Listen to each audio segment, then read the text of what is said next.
All right, let's get into Fuel versus Shock in the melee. All right, let's see. Oh, where are my keybinds for Epic Pen, by the way? It's Control 1, Control 2, Control Q. Okay, that's not that bad. Okay, so let's go forward here. So again, first pick from Shock. Interesting that they pick. Oh my god, what the heck? That they pick Nepal, because this was Dallas's pick against us the day before. So that's kind of like a double-edged sword, right? Because you know that means Dallas is very prepared on this map because it was their pick in Koth, so they were probably practicing it a lot all week. But it also means that Shock knows what they're going to play, and maybe they think that Dallas won't make any significant adjustments. Dallas definitely played double shield in this map against us, and we like ran on them with Maywalls and rolled them. I'm pretty sure it went very badly for them, actually. Brassy with the follow. Thank you so much. I do appreciate the support. So that to me is pretty interesting that they opted into picking this and that they're not trying to counterpick. Wait, this is a weird ass comp that Shock is playing, actually. Fuel, I think, is playing the greedy comp, but Shock, I feel, is playing like a suboptimal comp for sure. Like it's very weird to me that they like playing the Torb with double shields when you're not playing against like heavy flankers. Like there's no tracer here, so I'm not sure why you want the Torb. And even if you want to play Torb, I feel like usually Brig is better and just keeping a ranged DPS. But I don't think you need Brig in this map. I think Zen is good. I just don't think you need Torb or Soldier here. That's really, really odd to me. I feel like Torb doesn't have enough spam damage. And I feel like his turret doesn't get a lot of value on this point, especially when you expect other people to be playing like a long-range hit scan hero. Like, it feels like the Torb is not that good. And I don't know why Soldier would be better than Ashe here. The only reason you would play Soldier is if you want the Soldier to like rotate and play solo, right? Because he doesn't, playing with backline here is not as good as Ashe playing with backline. So if you're playing Soldier, it's probably because you want to rotate and use heal pad, but I don't know where you would play where that's really good. Excuse me. Whereas Fuel playing a much more standard comp, they're just going to try and roll out. Both teams going to fight over pillar control early. As I talked about, that Torb turret just gets broken instantly. They're trying to push out. It's really hard for them to push. Okay, so this is definitely a significant difference in strategy. So let's talk about this. Is how the shields are splitting. So Dallas, you can tell, puts a lot of priority on taking pillar control because they have both their shields here, so they can push. Okay, and they want their backline to be safe in this corner, right? So that is that's a difference in approach where it's really common here to put like in Rhine comps, you want to like hard rush and take this. But in the slow comp mirror, when both teams have double shield, holding this by itself isn't actually that good. Like if one team, like look at Shock, they're like all in this box, right? But Dallas gets the entire rest of the map, including a crossfire, right? That to me is much better. And most teams send their Sigma over here in the mirror. Against a Rhine team, obviously having your Sigma playing over here while they just run on you is useless. But against a dive or a mirror team, basically if they're not running a Rhine rush, you really want to go and take this mega side. Man, I'm just yawning. so much. I'm sorry, guys. So and Ons went over here by himself, which is really weird because they know Fuel plays this double shield style, so they should know that Ons can't push against the Sigma by himself. I don't know if his goal was just to like waste time or something, or maybe they thought Fuel would change their comp, but this is a very like actively bad rollout in my opinion from San Francisco. I would have loved their Sigma, like if Sigma Torb go together over here and they just have their Torb turret like back here or something, it can definitely help them win. If Torb's just right-clicking the Sigma shield permanently, they can definitely break the enemy Sigma shield faster and use it to push, maybe? But then your soldier is just not doing anything. So yeah, they're trying to use the soldier to limit the Sigma's ability to push. And so far, it's working okay. They send the Zen over, which is a good rotation also. So, realistically, Ons was able to stall out their push a little bit. And Gamsu got baited into going to point first. I think going to point first is literally always bad in this mirror. Playing from point sucks. So Gamsu walks across, gets his shield broken. And Rascal just runs on him and kills him. Now the Sigma push is finally getting value. They commit 3 to this push. And they're just going to clean up here. The question is just how long does it take? But yeah, basically, if Gamsu hadn't gone to point, this is so much cleaner. I just don't think he needs to touch point first. Because again, they get this split control, which is so much better. So, and Gamsu doesn't have to pressure point to take advantage of that. I would have loved to just see Gamsu just push this way. He has easier LOS to hide behind. They can't push into him the way Rascal pushed him here. He can't push like that if Gamsu just makes it to this corner to like play behind this wall.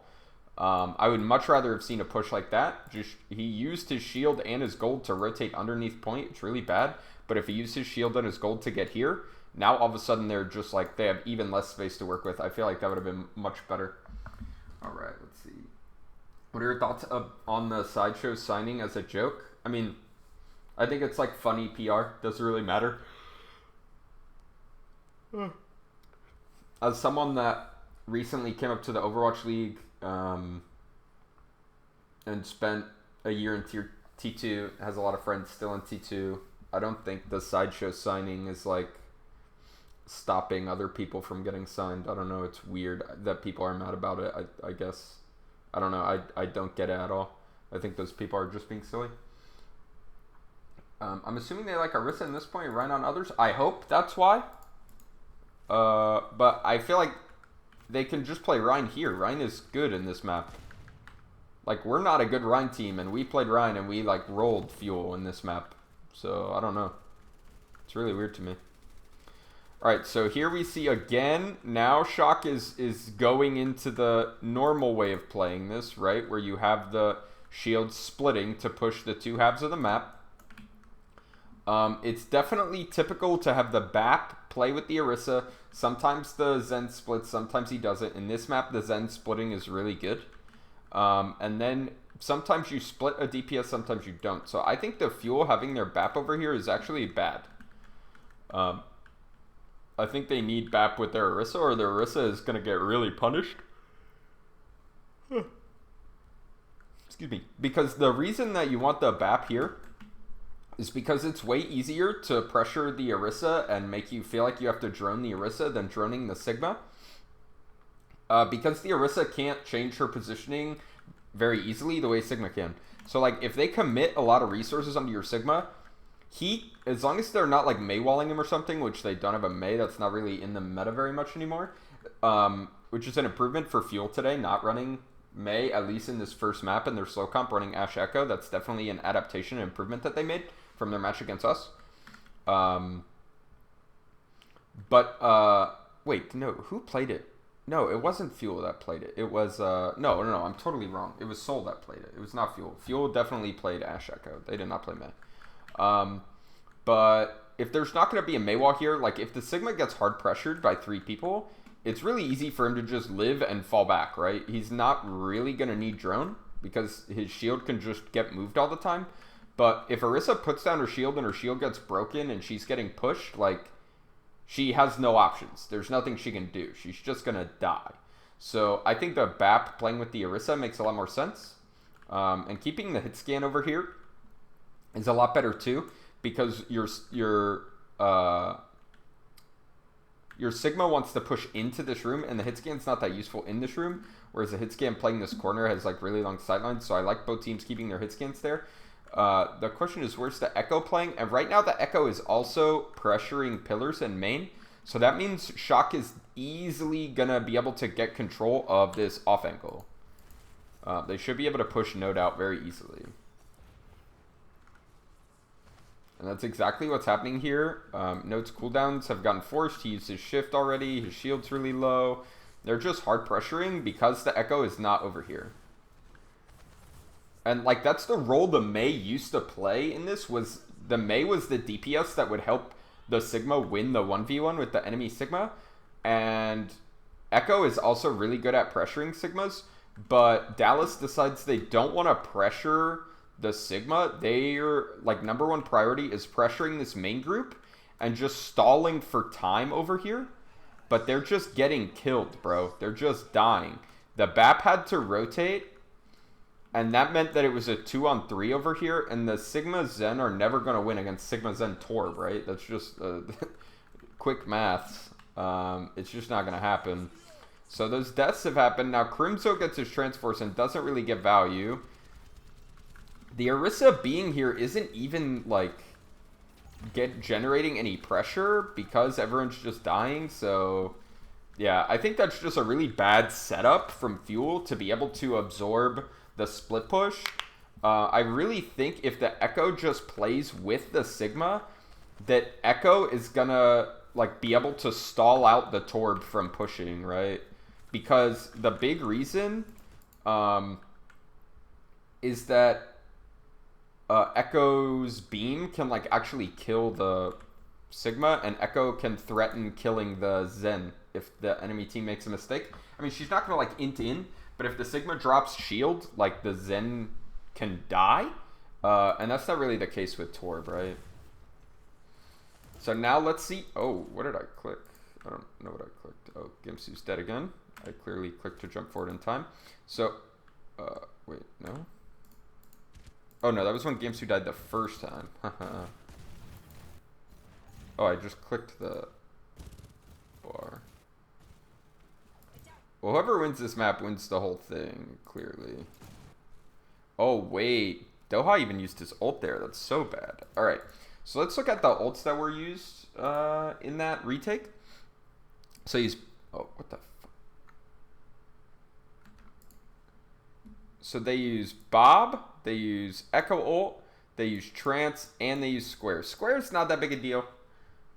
Trance matters a lot because of Flux.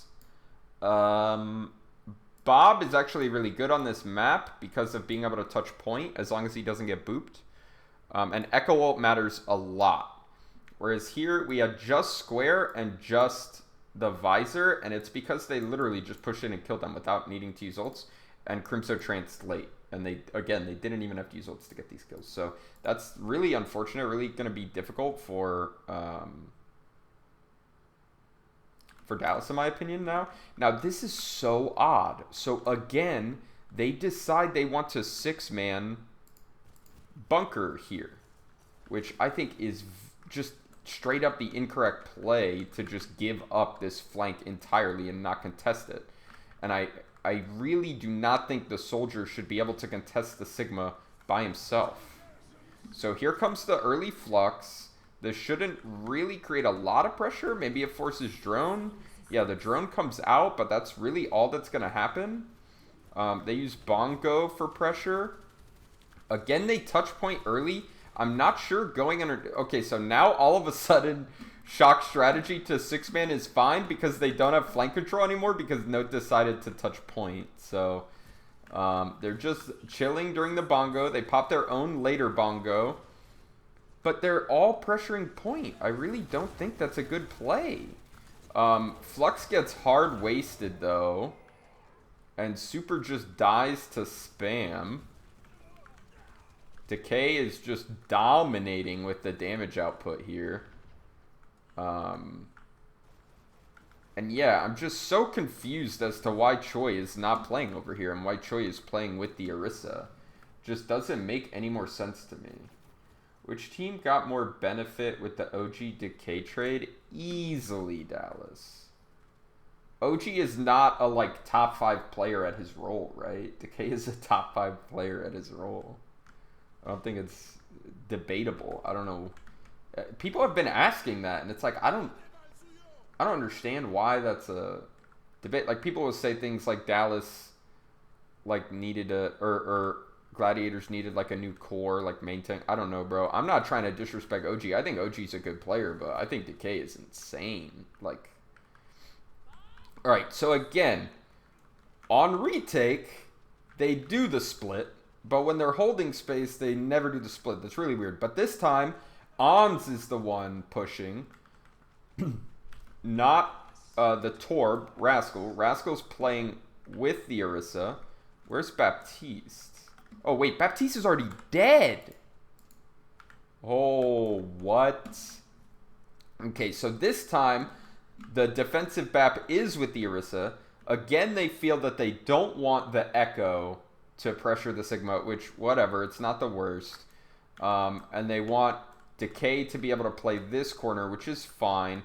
As long as they're willing to slowly give up this space against the Sigma and walk back, while Decay gets value on the main group, right? That needs to be their game plan, because Ash can't push inside, right? So they pull Violet out of the drone. Is that what happens here? No. He's in the drone. He's still in the drone. Now he has the issue of the drone running out, and he just dies to random stickies on the ground. That's incredibly unfortunate. The trance gets forced by a Bob, which is also extremely unfortunate. Yeah, I just think the soldier sucks, bro. I think the Torb is not good, but I think the soldier is actually way even worse. And Dallas wins this. And spoilers, Dallas is also going to win the next round. So, Shock picking Nepal into Fuel. So far not working out for them. Now, this is, again, so Fuel has rolled out on the same comp they played against us the day before. Both times has done the same rollout that they did, at least the first time, right? So now we're going to see if Shock actually has something prepared for this strategy. Seems like such an up pick. Ash has so much synergy with the comp. I mean, the only thing I can think of is if they think the soldier can stop the push by himself, right? Because they kept having the Sigma stack with the Orisa in main and sending the soldier alone. So I don't know why they would think soldier can handle a Sigma Zen by himself when there's like no high ground or anything. I don't know. Okay, so Fuel, again, doing this shit where they go straight to point with this comp, which I don't understand why you would ever do this. I think it's actually a complete throw, but clearly they win the round. Now, Shock is playing a slower comp, so again, Fuel would have won if they had just gone top, whatever. So Shock really needs to surround. I don't know why Super has already dropped. I feel like that's not really going to do anything for them. So the big thing that you normally see against a comp like this, like that wants to bunker on point, right, is you want to surround them on the high ground and then drop, okay? So you go around, you go on this high ground and you have 3 people drop into point and 3 people drop into point, 3-3, at the exact same time, right? So that means that their Mei wall doesn't get value, that they can't shield, like they can't double shield in front of their Rhine to keep him safe. Their backline is scared. That's one of the main reasons why going point instantly is not that good, right? And especially on this comp, you shouldn't go point first. And I talked about this previously. But if you have Lucio, Mei, and you're keeping the sim, you're not sim TPing and swapping Tracer or Widow or Reaper or something like that, right? Or Echo, you're keeping the sim. That means if you go top, you have Lucio speed, You also have Sim TP, and the Sim is with your team, whereas opposed to if you use Reaper, right? Reaper's a little behind your team. And you have Maywall. So you can get to this high ground before the other team, wall this choke when their tanks come out, and just kill them and win the fight for free. Like, I don't know why they don't want to go up here. I actually don't understand why they would ever go point first fight, right? Maybe they know that Shock is not going to surround them on point and is going to play weirdly.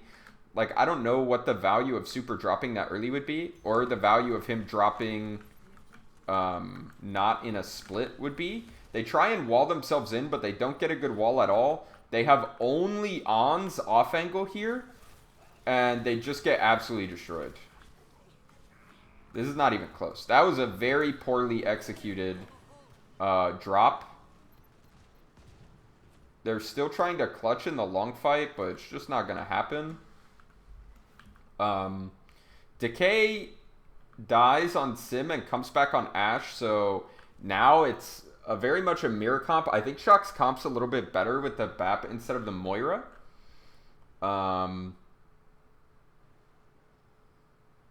So that's a good thing. They also have a couple of ults ready to go here. So the big thing this is gonna come down to is wall value and Shock's ability to get a drone. So that's a garbage tier wall from Doha. I think he's stalling for his ultimate, maybe? But Bob on point right away from on... No. Actually, past point. I like this even more as long as it doesn't run off the map. Okay, it's not as good as it should be. Okay. Ideally, you either want to use Bob to do one of two things. Either touch point, and touching point here is not useful, right? They're just going to kill it. The biggest thing you can do is it's just like a really fucking strong Torb turret that you just want to off angle. So if he had like found an angle to throw it here or here, it's really good because it's just shooting the people on point all the time. That's super good. Here is good because it covers a little more to the right, but here is good because it covers a little more at point. But either of those would be pretty solid, I think. Good wall value from Shock here, as opposed to the useless wall that Doha did on high ground for them to like walk backwards. Now Dallas is actually split by this. The question is, can they get a kill before Doha gets value out of his Blizzard? Doha's shift is forced, which is pretty big. They get the pull Blizzard right after. But the freezes are still coming in. Good sustain here. And really, I feel that the Ashe kill is actually pretty significant. If Ons had stayed alive, they might have been able to get a kill off that Shatter. I want to see exactly what happens to Ons here. He's in the point. Where's Decay? Is Decay flanking? Yes, I love this from Decay. This is the right play. Ons' flank is coming too late, bro. They call out where he is. Decay is not fucking afraid of anything, bro. This is a hero play. Does he coach him in? Bro, tell me he coaches the Rhine. Oh, I really wanted... There was definitely an angle where he could have, like, stood right here and coached the Rhine in while he booped himself up. And that would have been the absolute million IQ play. But really, Decay just gets way more flank value.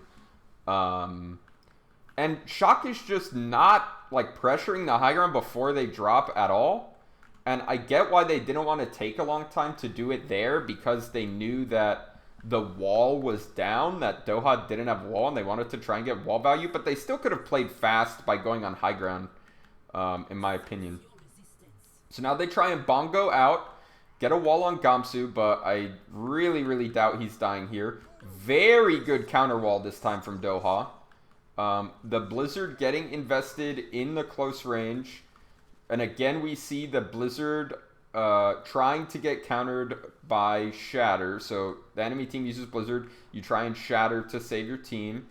Gamsu ends up getting super split. Does not kite away from the Blizzard particularly well. And this should be a cap. Again, Decay using this high ground very well, flanking a lot. I really think that's super good to do on Ashe against these double shield points. What's up, Dante? How's it going, man? And how does Rascal die here, bro? So good scouting by... Oh, Decay already killed Ons. That's crazy. Okay, so really good scouting, though, by Shock to already be rotating. Unfortunately, they already got picked here. Decay just getting so much value, flanking on Ashe. Again, just doing way more than Ons, always thinking about high grounds and flanks. Note somehow just gets a kill onto Rascal while Rascal's walling. I guess Decay probably got an off-angle headshot onto him. But you really hate to see it. They safely get to point here. Both teams are down their Ashes, but one team is also down their Mei. And the Pole Blizzard comes out, and that's GG. So basically, Shock just like played every one of these fights kind of poorly. I'm good, how are you? I'm doing pretty good, man. I've got a long fucking stream today. I'm about to review all the matches Shock played, and then the last 2 matches in Asia as well. So I'm reviewing all the shit, but it's actually really interesting, bro. I've been having actually a lot of fun doing it. Everyone was telling me to like take a break from Overwatch during the break or whatever, but actually watching other teams play Overwatch is so much fun and not stressful at all that it's actually been a really good time. I've been enjoying it a lot. So I really am very confused by Shock picking Nepal here because we played the Fuel on Nepal the day before. Shock picks Nepal into them and has bad rollouts on both points to deal with Dallas' strategy. They had bad splits on Sanctum. They stacked their shields in the corner on Orisa Sigma, which was super weird. And then they know Fuel is going to play Symmetra Comp and go directly to point, not even fight on high ground. And when they go to push point, they don't surround, they don't do a split, they just walk onto point and die. And they never control high ground with their Ashe. They never flank with their Ashe. Or one time they tried to flank, but it was way too late. Decay already had all the positional control. It was I am very confused by this pick. This seems like if San Francisco was going to pick this map, why didn't they have better ship prep to deal with Fuel strategies that they knew they played, right? That's very weird to me. Why is Shock strategy so bad? Are they just being lazy, not preparing? He was all the way on the right. Yeah. That Decay flank, far right, is very good, I agree, on Village. Why? I don't think they're lazy. I don't know. Maybe they thought that Dallas would change something up, would change their strategy, and would it run the same thing? I don't know. Shock is not a coaching staff that I am just going to, because they had weird strats on one map, that I'm just going to call lazy, right? That's not, I don't think that that's a fair thing to say at all. In fact, I don't think I would call any staff in the league lazy, bro. All the coaches work so hard, man. Yeah. So now Shock loses the first map, but they still get to they pick both maps now. So they pick King's Row, which is an interesting pick for me because it's definitely a map where you can get away with Rhine, right? And they know that Fuel does not want to play Rhine. That Fuel is trying so hard to just perma-play Orisa Sigma, right? That's all they want to pick. So they take them to King's Row, which is definitely the worst hybrid map for Double Shield, right? The other ones are Hollywood and Blizzard World, and both of those maps are pretty good for Double Shield, pretty good for Dive. But this one is pretty bad for Double Shield and Dive and is best for Rush, in my opinion. And they still decide to go for the Double Shield mirror here. So clearly they think they can win the mirror. They just made a mistake, which I agree. They definitely made some mistakes on Sanctum when they played the Double Shield. Very simple rotation here to send the majority of your team alley. Leave a hit scan on the crossfire, also really strong. Leave echo on the crossfire, very good. No one can really come contest these guys. So these shields are just going to get hard spammed. And this front high ground won't be holdable, right? Dallas is going to have to give up this front high ground, which is fine. You never expect to hold that front high ground forever. It's just a nice, safe, reliable rotation from the Shock. I like the flank angle. Decay is already on. Again, already looking for flank value. Shock. So this is where strategies can go differently, right? So The rotation through the alleyway. Oh, E-Wolf Blue with the follow. Thank you so much. I do appreciate it. So here we see them going onto this high ground and committing. The other thing you can do is just start pressuring point and try and force someone on their team to drop and then pressure top. So I actually really like doing that instead. So if you just walk up with your Orisa here and touch point, right? It's also really good when you have Widow because the enemy DPS really want to look at the shield to break it and the Widow gets information on where they are. But basically, as soon as you get their Orisa to touch point, your Orisa can just leave and go top with everyone, and all of a sudden they have one less shield here, and they're just getting run over, right? I really like doing that.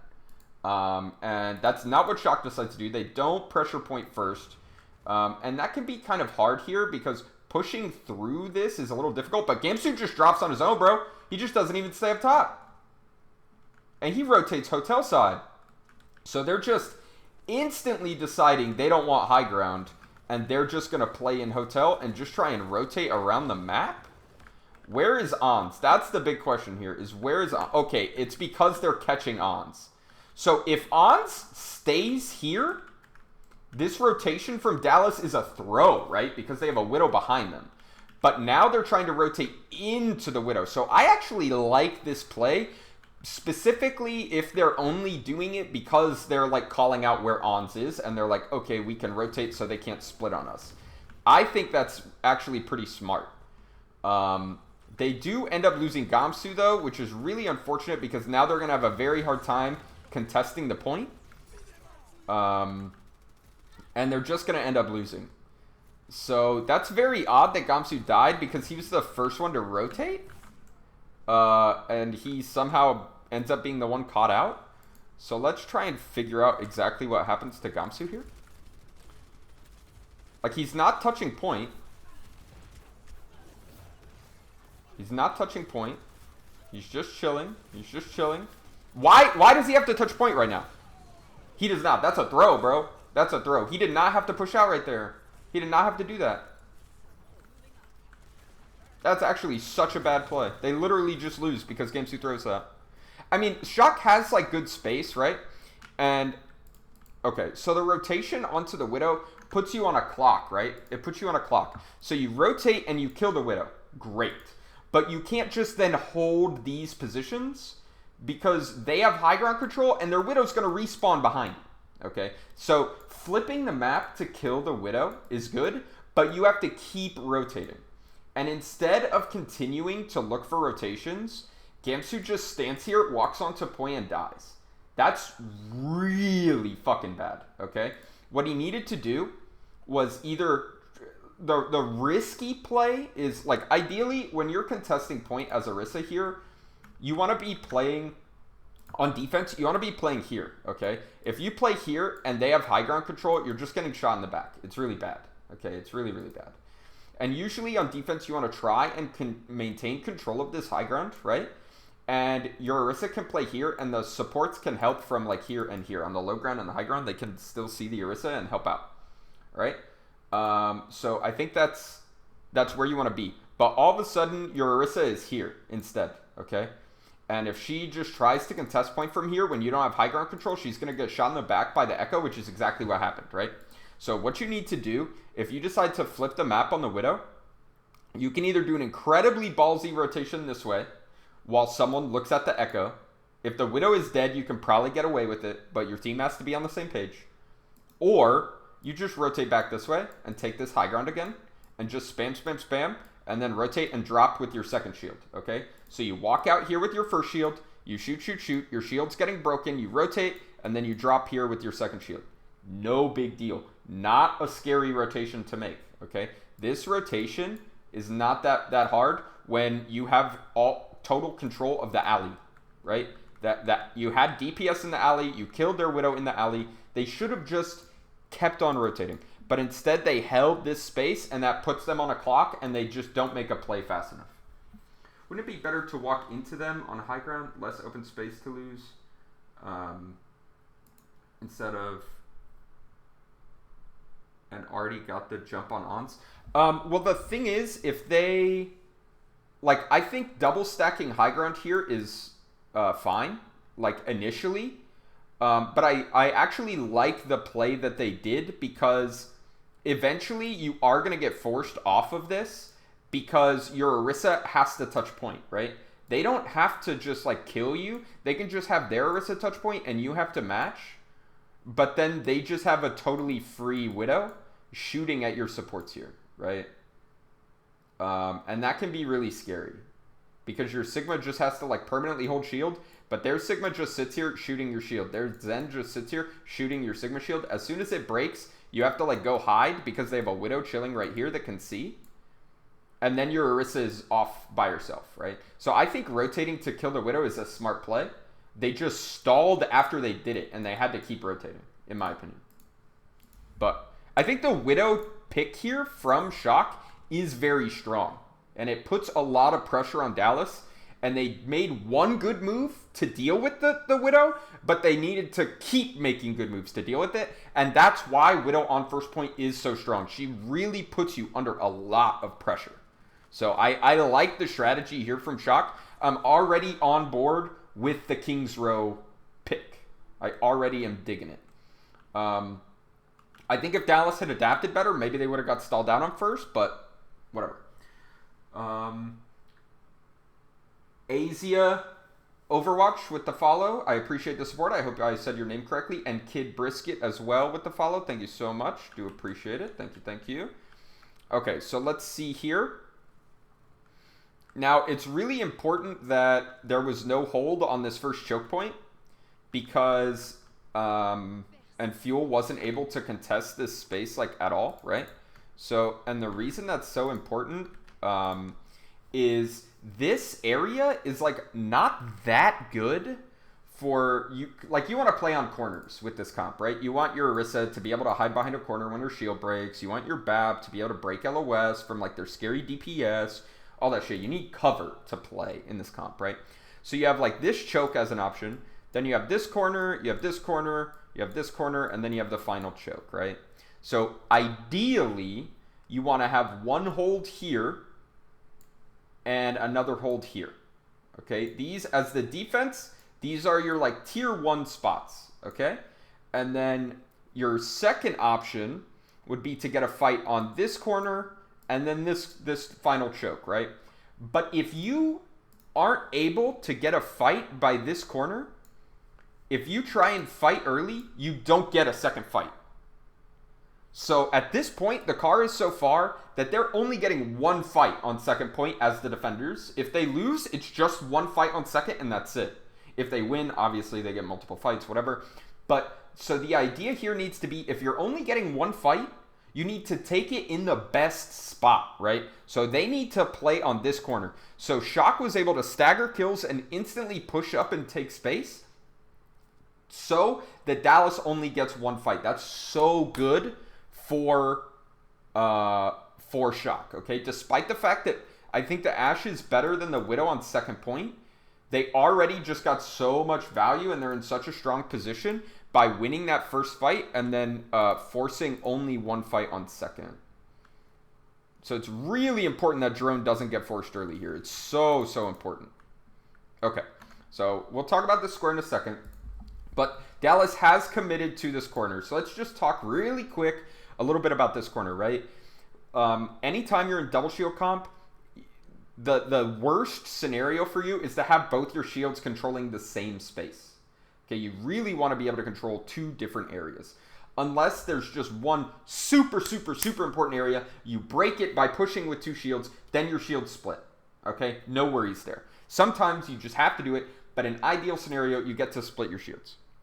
Here, Dallas is choosing these two areas. The main corner, the main choke, obviously you want to play there. Secondary area, you want your Sigma to control.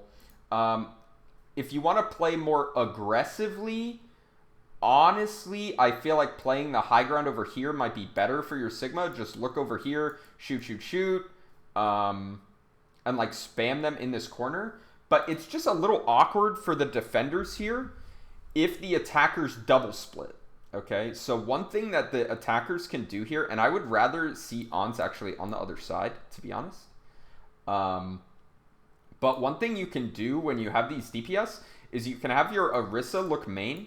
You can have your Sigma control here, and he's so hard to push out. Like, you have to go up these stairs, and he can fall back. It's so easy to heal him and help. And then you have a DPS late flank this way.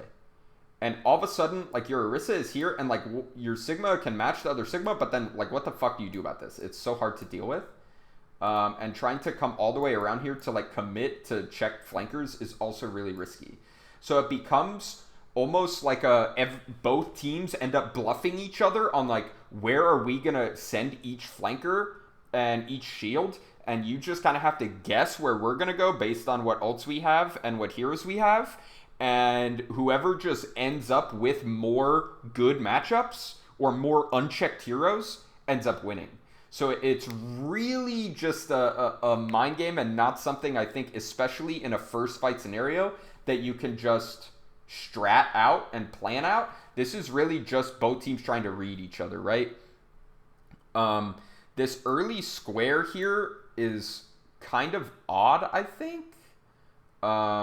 We'll see if they're able to force out drone reliably, but that's really the only value you get out of this early square. You're not going to get kills. They're just going to chill outside of LOS. The cart's still going to move till, like, right here.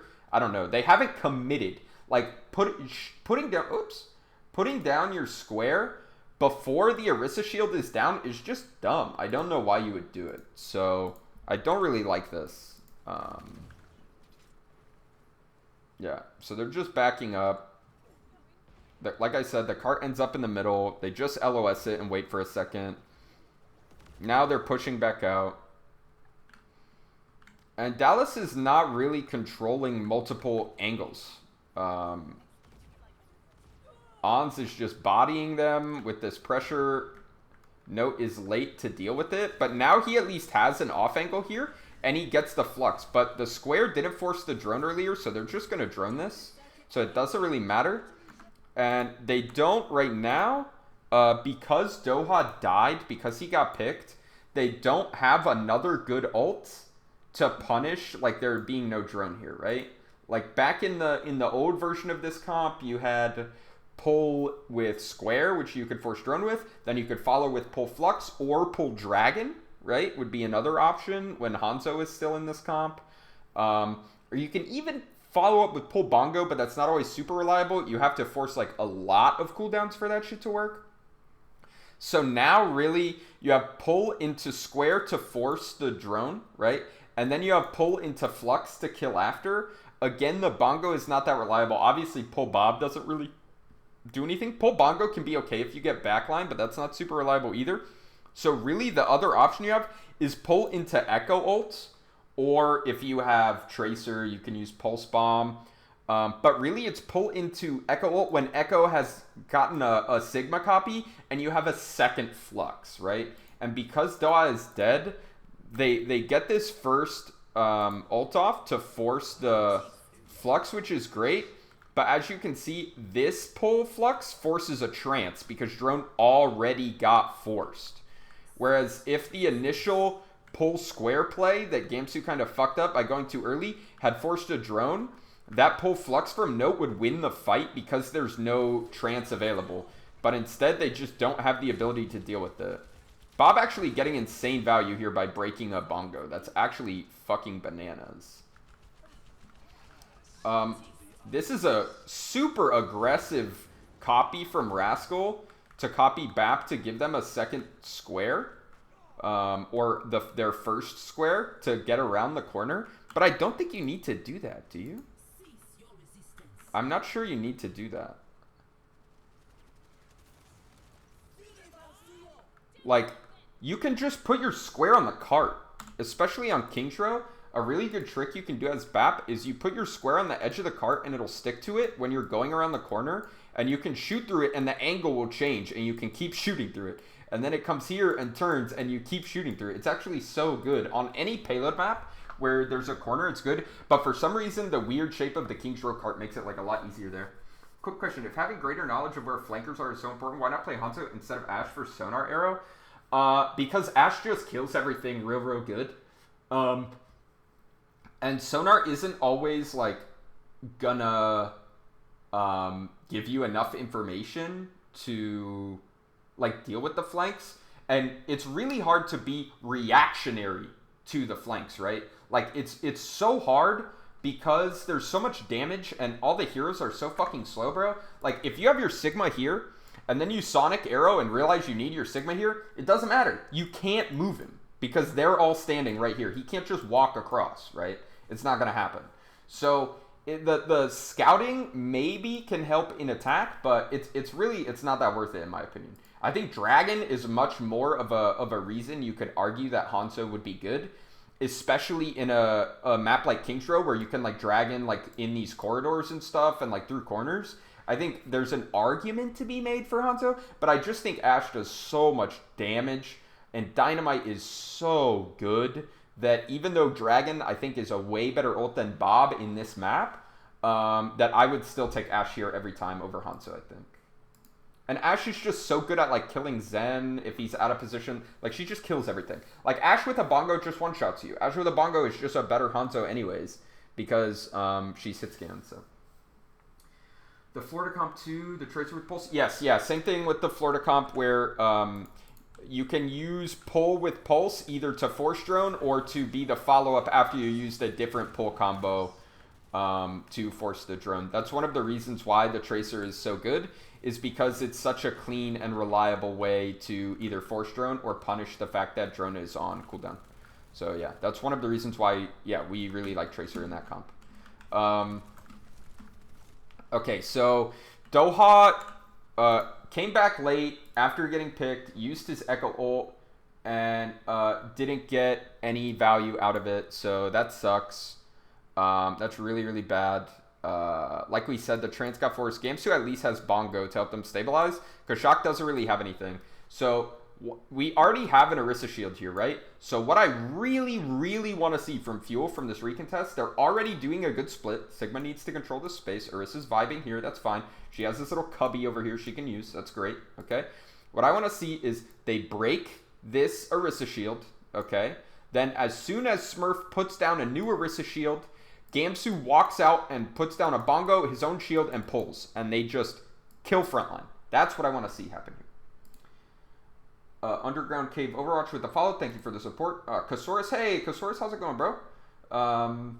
I didn't, bro, I feel so bad. I didn't, did EU Contenders Finals happen already? I didn't watch, but I was actually super happy to see that Yab has, like, leveled up a lot over the season and is actually, I mean, as a former Hurricane person, I always want to see Hurricane win, but I was really happy to see that a team that you're coaching is, like, really looking, like, to challenge Hurricane and be super strong in EU Contenders. That genuinely, like, made me super happy when I was talking to Elbion and he was saying that he felt like you guys were actually getting good and they actually had to be worried. I was so happy about that. We played BH3-2 last finals playoff is happening out. Yeah, bro. It's unfortunate that you weren't able to win, but I was so, when Elbion was telling me that you guys were, like, getting really good, I was actually so happy. So good shit, man. But yeah, and he also says Ashe, Dynamite, and Bap Window is also pretty stupid. Yeah, absolutely. Dynamite in general is just so fucking good. And, like, Pole Dynamite is just fucking broken, dude.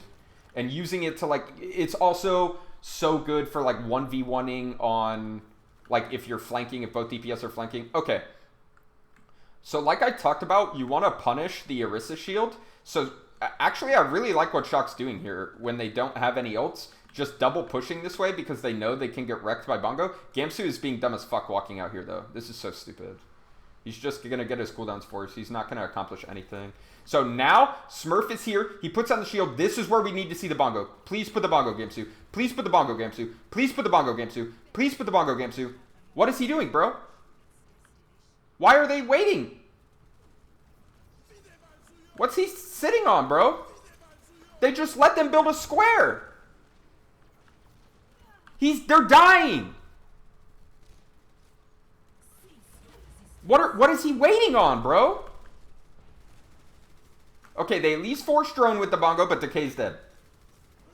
They're just sitting on cart, bro. They're literally just feeding.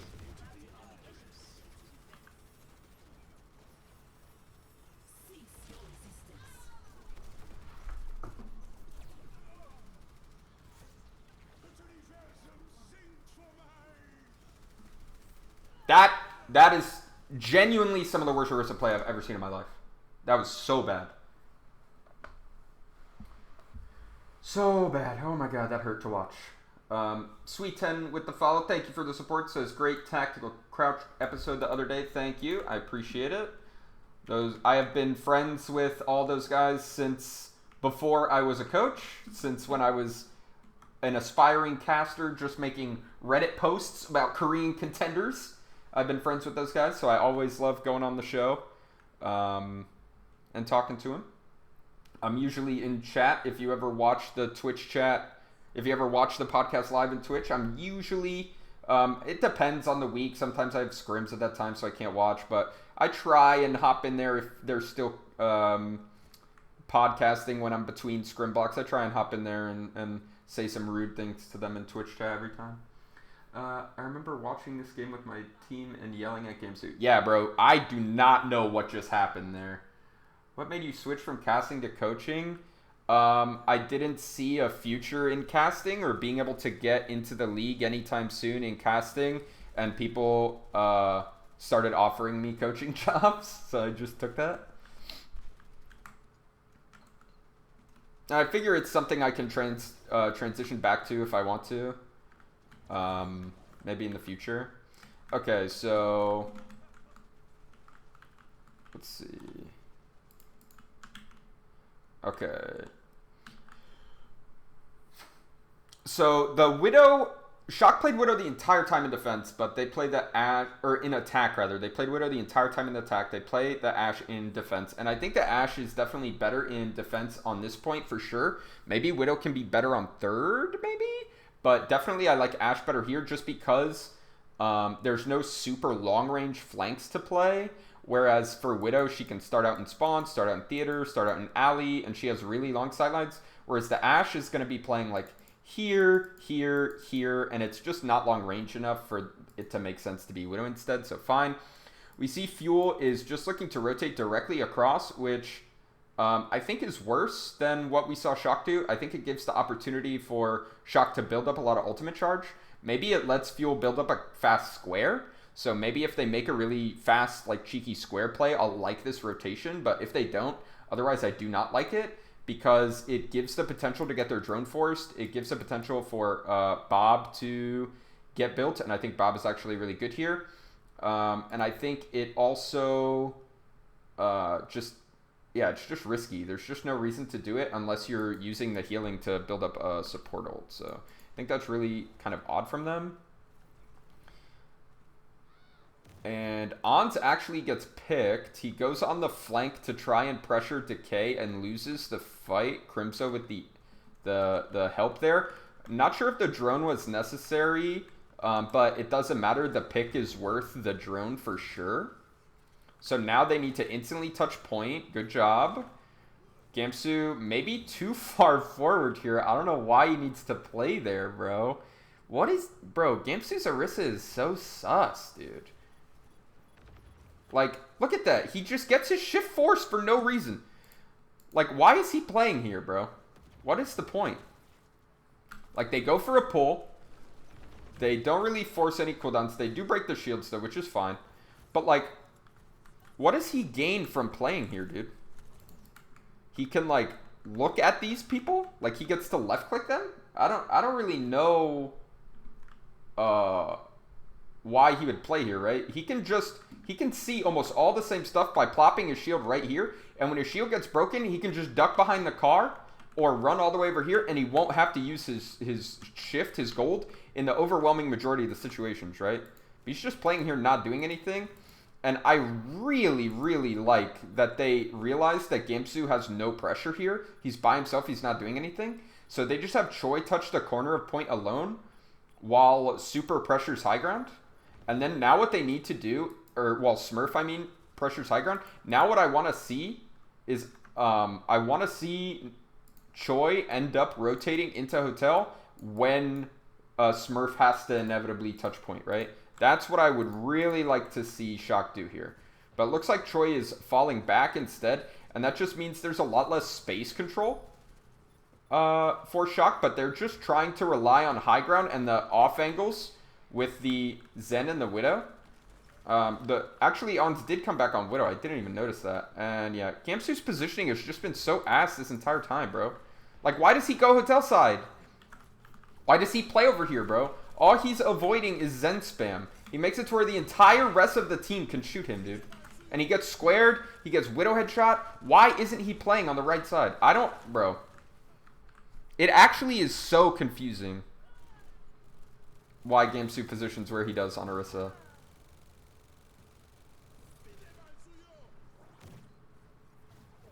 Shock is just winning the long fight because of respawns, because they're trading kills and getting respawns, bro. Or Dallas is just winning the long fight because they're trading kills and getting respawns. And because at no point in the fight does Shock decide, like, hey, we're falling behind, we're losing space, they're getting respawns, let's push. And that's what I really wanted to see from them, is if the whole team is, like, committing to Hotel, which is straight garbage, and you have high ground control, I want to see you push this way, right? And they do that just way too late. They need to just be more decisive.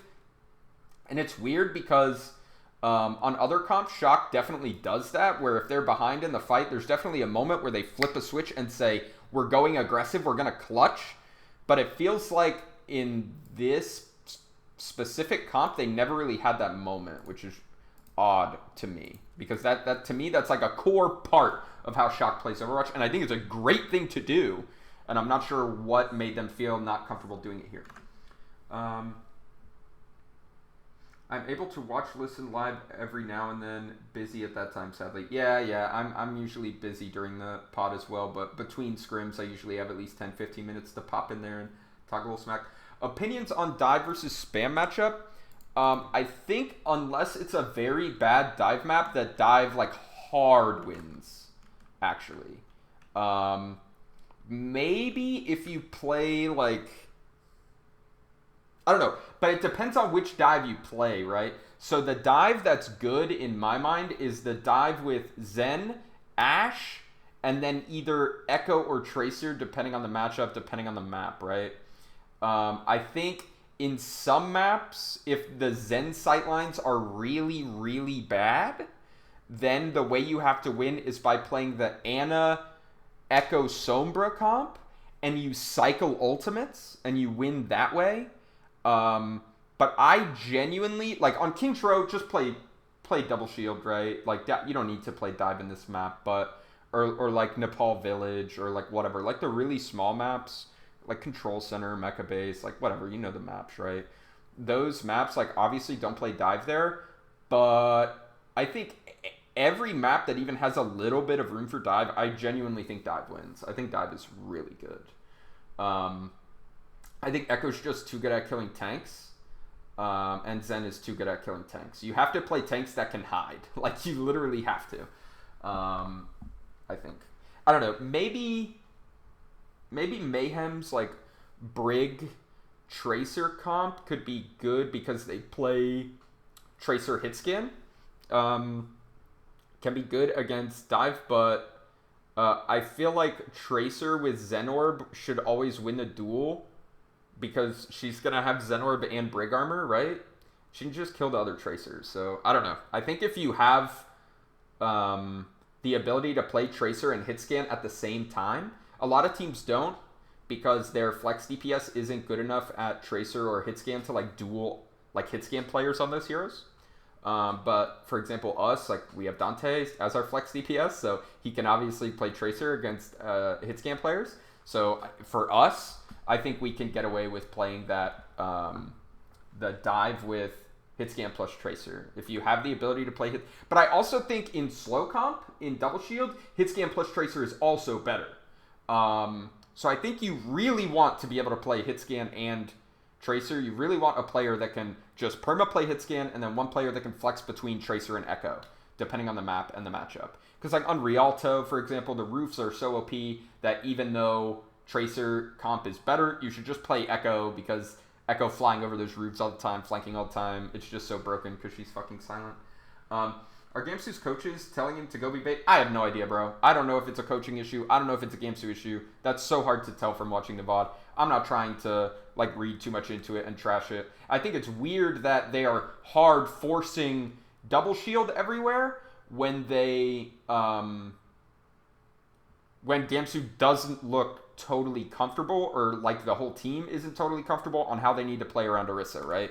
So I think if they were going to double commit, or full commit rather, to double shield, I would hope that they would have like a better situation with their Orisa player. I don't know if it's coaching. I don't know if it's Gamsu. But you would hope that they would be more ready for this stuff. Do you think Shock just work better on aggressive Lucio-based comps? I mean, I think that's something that they're... Wait, let me... Alright, they trade fluxes. Let me just pause this real quick. Do you think Shock works better on aggressive Lucio-based comps? I think the gap between them and other teams on Orisa, or on aggressive like Lucio Ren comps, is very large. And I think maybe the gap between them and other teams on Double Shield isn't as big. But I also think it's player related, because Striker's not playing right now. And I don't think they want to play those Ren comps without Striker. Striker is like their Reaper player, their aggro McCree player. I think without Striker, they're probably not going to play very aggressive comps. They're going to keep playing slow defensive comps that allow them to get value out of Ons. Is this your first VOD review of the tourney so far? No, I've reviewed almost all the matches in the tourney. And let me throw this here. I haven't put all of them on YouTube yet, but they all will be on YouTube. If you do exclamation mark VODs, which I just put in, that's a YouTube playlist with the ones I have uploaded already. There's like 5 more I have to upload and put in that playlist. But the ones I'm doing today, the ones I did 2 days ago, will get added there. Striker perhaps as a Tracer hitscan flex, yes, but he's not playing right now, so. So both teams trade fluxes. Both teams use drone. All right, so we're vibing. No big deal here. It is weird that Shock decides to hold on this close corner. I'd be fine if they went for a pull flux to force drone and then fell back. But I think it's really risky to hold this corner, and this is exactly why, because it's so easy for the attackers to get insane flank value, right? And Decay is already showing that. They get a second pull. They have both teams have a Sigma copy. It's a race to see who's going to get that second flux now that squares are down. Again, okay, well, not a great Bob, but again, an opportunity for great flank value for Decay. The second flux comes out much sooner for Doha. That means Rascal even gets forced out, and this is a hard snowball. This is a giant mistake from Shock fighting in this hallway. This is a giant mistake from Shock fighting in this hallway. It's so bad. It's a throw, actually. I sure do wish they'd bring Striker back from the Shadow Realm. I don't think Striker has been banished, bro. I don't think that's what's happening here. Krusty loves Striker, bro. He brought him from Boston. I don't think he, like, just hard benched him or something. That would be so weird, bro. That would be so weird if he was just hard benched. It's probably the same. Like, there's so many players this season that are just, like, going, like, missing for, like, a month or something for some, like, period of time. Like, Linkser wasn't there at the start of the season, right? Striker's not playing right now. Erster's missing. Nene's missing. There's so many players that between, like, injuries, psychological stuff, burnout, COVID, quarantine stuff, there's just like so many reasons that players need to like take time off or take breaks. I have no idea if that's what's going on with Striker, but anytime a player isn't playing, I always assume like there's one of those factors is happening and they just need a break, bro. Like so many players have felt that way this season. I do not assume that any team is like hard benching a player, right? Like for example, we just found out today, Saya is going back to Korea because he has like a personal issue or a medical issue. I don't know exactly what's going on there, but it's the same thing, bro. It's the same thing with all these players. Just a really rough season, really rough year. Players need to be able to cycle in and out. It's one of the advantages of having a roster like ours, having a roster like Shock's, where you've got a lot of players. You're able to make those substitutions. I support them doing that. I don't think we should. It's the same. Like people are mad that like Erster's not playing or they don't know what's going on. Bro, just don't worry about it, okay? Just don't worry about it. Wouldn't Shock have the same outcome if they held the next corner? Like KSF. Yeah, like KSF. Like, bro, just don't worry about it. It's not a big deal. No, it's not the same outcome if they hold the second corner, right? So if they hold this corner, like this flank isn't that scary, bro. The Ashe isn't like killing their backline. Once you get to this corner, this flank is still okay, But the attackers want to use this flank, really, to get that backline access and to, like, scare you into backing all the way up to the choke, right? But this flank is so far and so isolated from your team, and it's really easy if they just, like, really quickly have 2 people push you. They can just kill you real fast and then regroup with their team while the rest of these people play defensively, right? So playing in this area, this flank is terrifying. They're literally up your ass, right? That's so bad. But if you play here and your team is positioned like this, then this is the scary flank, but this is a much harder flank for the attackers to do safely. So yeah, that's why fighting in this area is bad, right? And I talked about it a little bit before, but I'll just recap really quick. Ideally, you get your first fight as the defender here, and you get your second fight as the defender here. This is choice number 1. Choice number 2 is you get a fight on this corner, and then you get a fight in this choke, okay? But once they get around this corner, you only get 1 fight now. So if you don't get either of these fights, then you only get 1 fight on your defense. So you should choose your first choice and take this one. Isn't even a choice. This is a throw. This is a terrible fight. Because you're only going to get 1 fight now, your options are here, here, here. This is the best option. Just take this one. There's no reason to fight here. You're just throwing. Like, it's literally the worst option. You're better off letting them push the car through the entire point and fighting and choke than you are fighting right here. It's actually the worst thing you can do.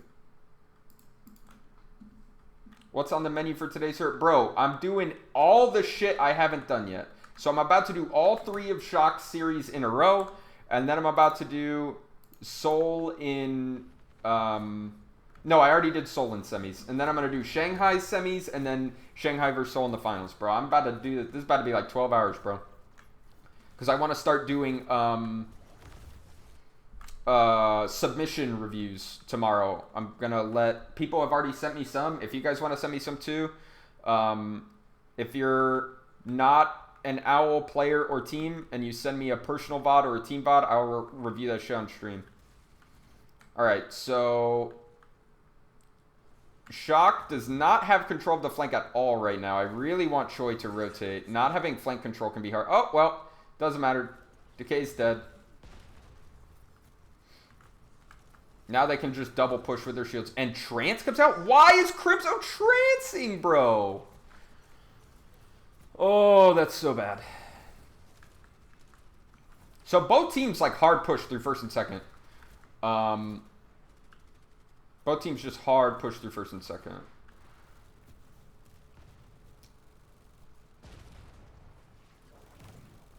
And it all comes down to third. And Shock obviously very quickly snowballed third. Let's see if Dallas can get a snowball here. So we have the more default situations. All right. Let's actually back this up just a second. I slowed this down just a second late. Let's see.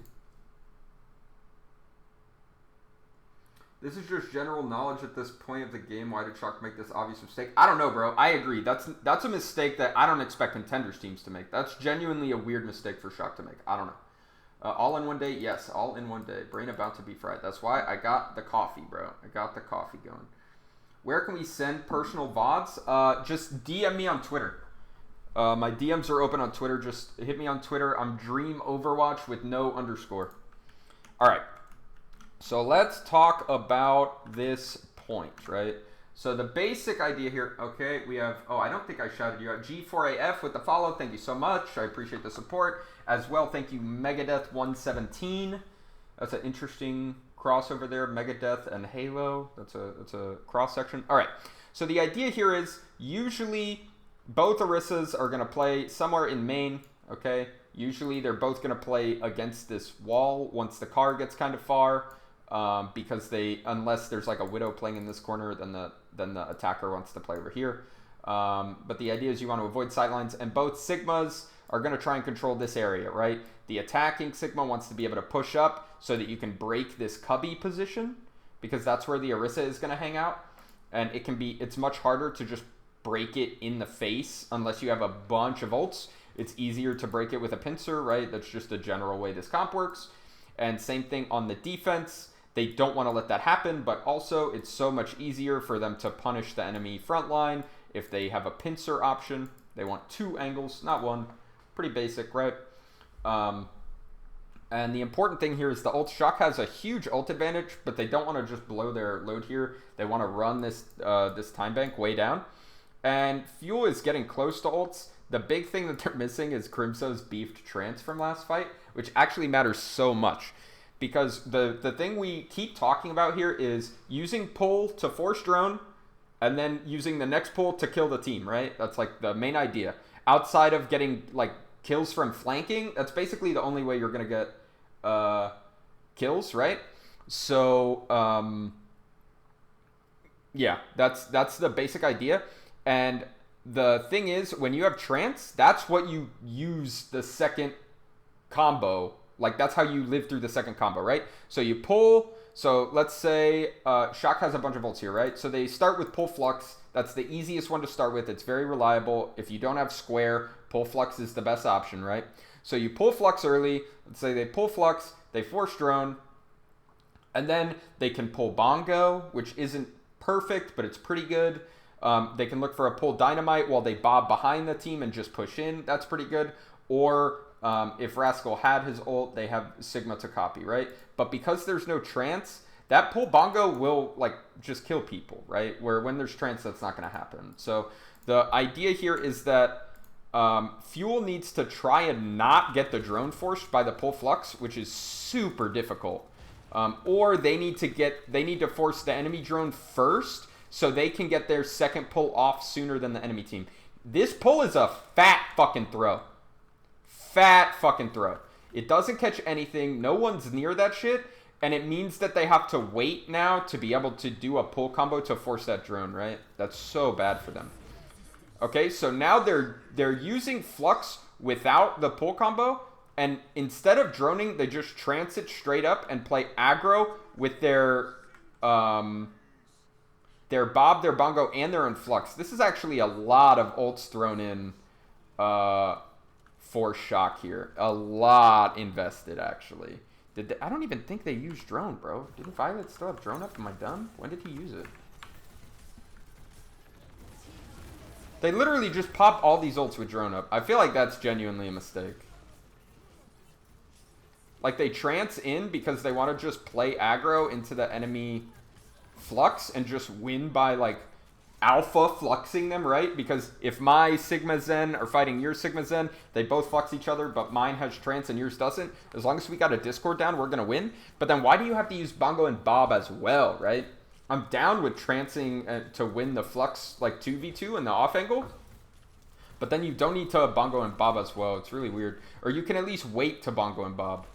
So they're starting out really close here. Choi playing very risky. So glad he dodges that rocker. That is at least a drone getting forced out. Maybe just a feed. And now look at how many fucking ults that we're talking about for Fuel, right? They have so many more ults. And because... Oh, no, they don't beef the pull. Yeah, that's a dead Choi. So that's one of the risks of like playing close and looking to kite. If you manage to get some sort of value to like get a pull and force drone, it's super good. But if you're kiting backwards and you don't have shields, it's really easy for them to force your drone or even get a pick, which is worst case scenario, which is obviously what happened here. When you have Square and Bongo up for the enemy team, you really don't want to play open space and feel like you have to kite back, right? Like, this is so much room you have to walk back, and they have 2 damage amp ultimates. And that's just a misposition from the Shock, and they just really pay for it. I feel like they have not played the defense of this map very well. I'm going to be honest. First point was okay. They were just, like, getting good trades and playing smart, and there was, like, a certain point where they needed to just flip the switch and say, hey, we're going to lose this long fight. Let's play aggressively. Let's push in. Which, again, usually Shock is good at, and they didn't do it on their first point defense. But I felt their second defense, they positioned really badly in here and just kind of threw.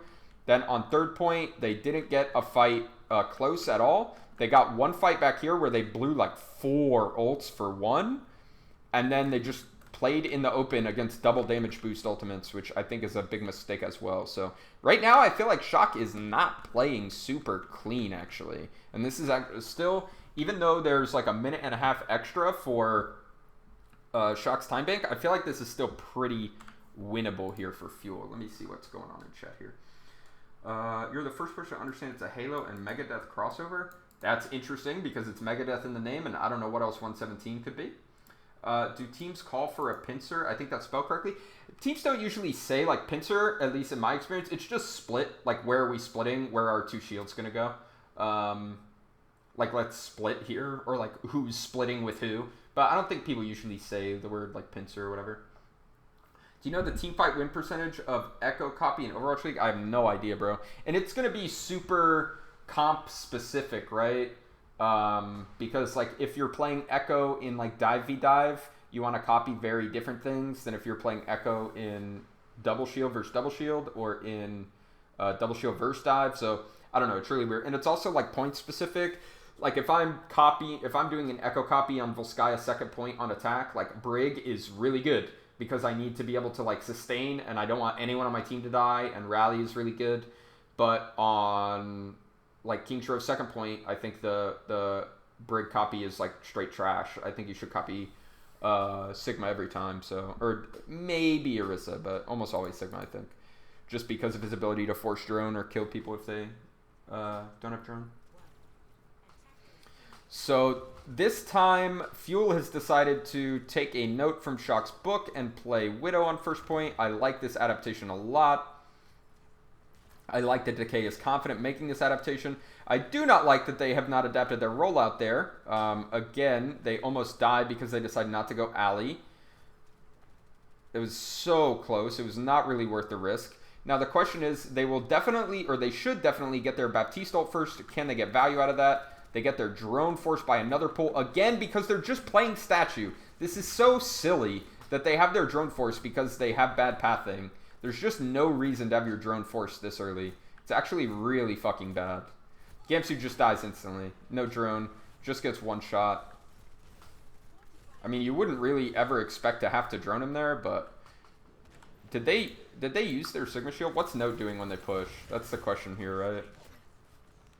Because realistically, you want to use the Sigma Shield to push out, and then your Orisa Shield wherever you want to commit, right? So you want the Sigma Shield to be out when you're pushing here. Because the Orisa is going to want a shield for her push. So they know the DPS are playing this wide angle. This is good positioning from Shock. So, the other thing I want to look at besides the shield is what is Decay looking at? Decay is not looking where anyone is going to peek. So Shock knows Decay is playing Alley, and just no one is going to peek him. That's why they have both DPS playing the other corner, which is a really good thing to do against Widow, right? Widow's never going to be able to see this. The only people at risk, really, are the people playing here, right? And the supports can both just chill back here.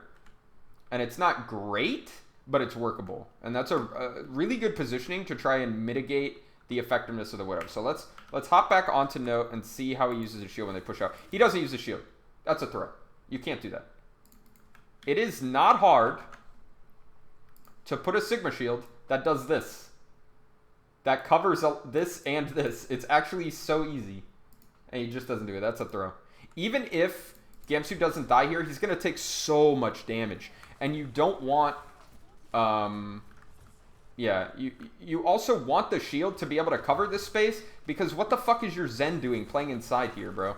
Like, if you're not going to commit shields here, your Zen needs to stay over here, right? Like, he can't push out if you're not shielding. I don't know. Their shield usage on Orisa and Sigma is just not what it needs to be, I think, on Dallas.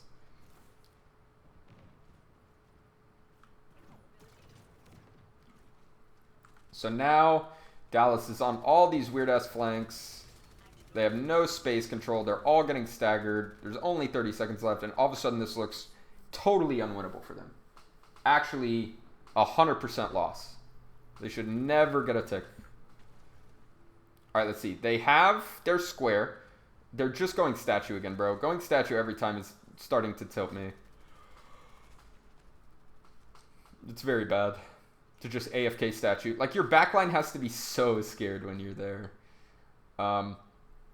They really need to play for their Widow value.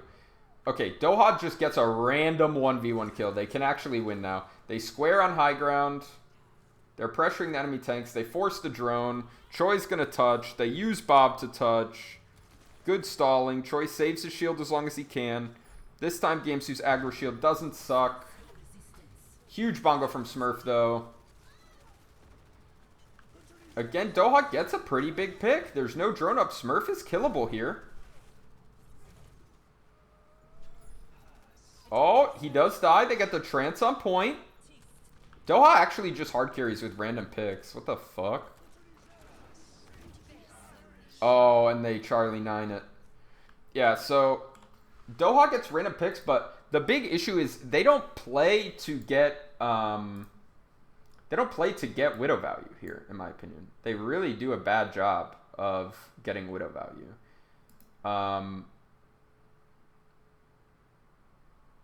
Yeah, I don't like how they played that at all. It's where was Decay playing the whole time, right? He pushes up through hotel. I don't like this at all, actually. I feel like he can just stay in alley, right? He can just stay here. Because what I would do in this situation, if they're just hiding from my Widow, right, is the Widow doesn't want to be shooting shields, right? That's exactly what she doesn't want to do. And if you're just sitting here, they have both DPS spamming your shields, and your Widow isn't shooting anything, and Widow shooting shields is worse than Ashe anyways.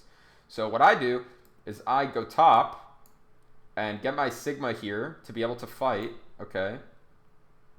And I have my Zen and Bap playing in alley with my Widow, and I just have my Orisa touch point here, and then my Echo is just playing over here, ready to fight anyone that pushes or ready to fight anyone that pushes here. Because what's going to happen is they don't want to commit to point. The defense wants to be able to rotate back to this high ground. But as soon as they rotate, like, they want to focus the Orisa that's on point, right? And deal with the Orisa instead of committing someone to touch point. And if it's so hard to deal with the Widow playing in alley if you have to shield right here with Orisa. It's actually really difficult. The Echo, the Zen, and the Bap just, like, hard break the Orisa shield. And then they're just like, oh, fuck. What do we do? I feel like that's way better. What do you do if your team can't play Echo at all? Then you better be able to play Tracer, but Echo's pretty good in this map. Seeing inexperience in this Widow attack on this map, they probably think it's better because SFS did it well before. I don't think it's just because Shock did it. I think in general, in a lot of maps, if both teams are playing double shield hit scan, that the Widow is really, really good. The Widow can be really, really good in a lot of maps. And like Fuel's played it before. They played it the day before against us, right? So it's not as if they're like, it just dawned on them that Widow was good.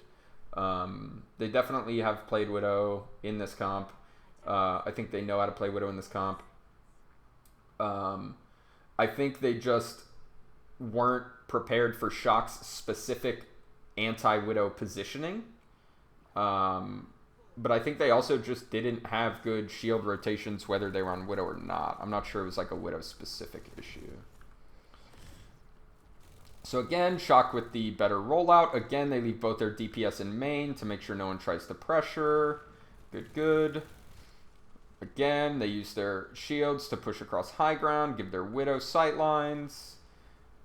Decent pull. Doesn't force a drone, though.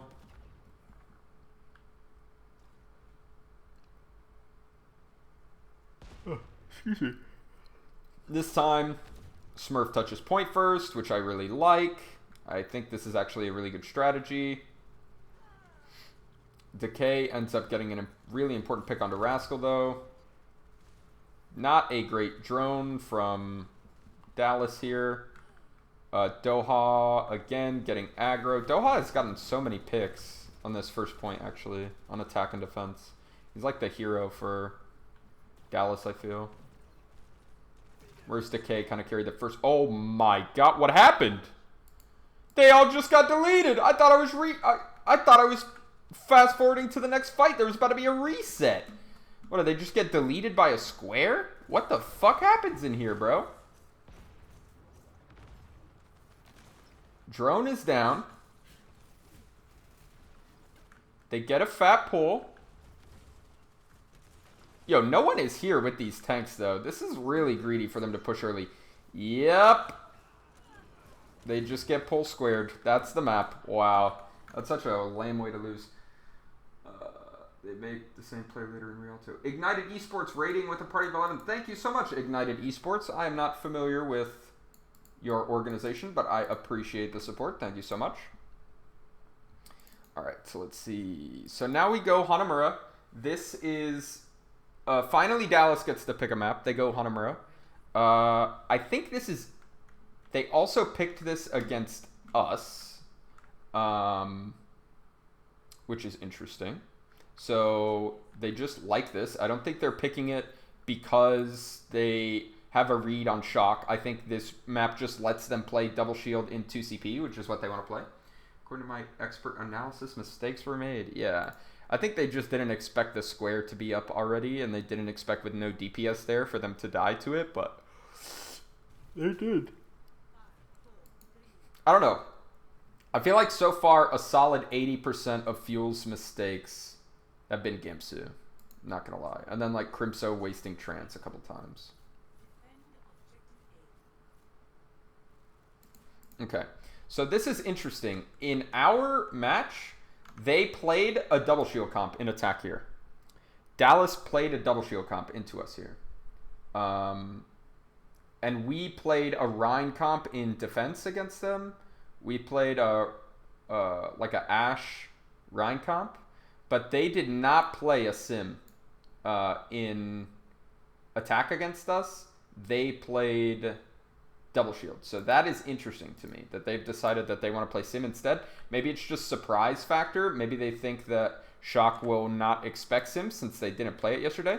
Also, I really like how they order these cooldowns. They start placing the TP, and then they instantly wall in front of themselves so the TP can't be broken and they can't be CC'd or anything.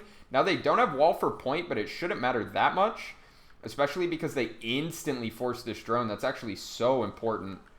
Oh my god, but Ons gets like a fucking 1 in 100 kill onto Crimso there. That's actually tragic. They're literally just going to lose because of that. They're so low. Can they... Wait, can they stabilize, actually? They wall. They get a tick, but I doubt they're going to stabilize here.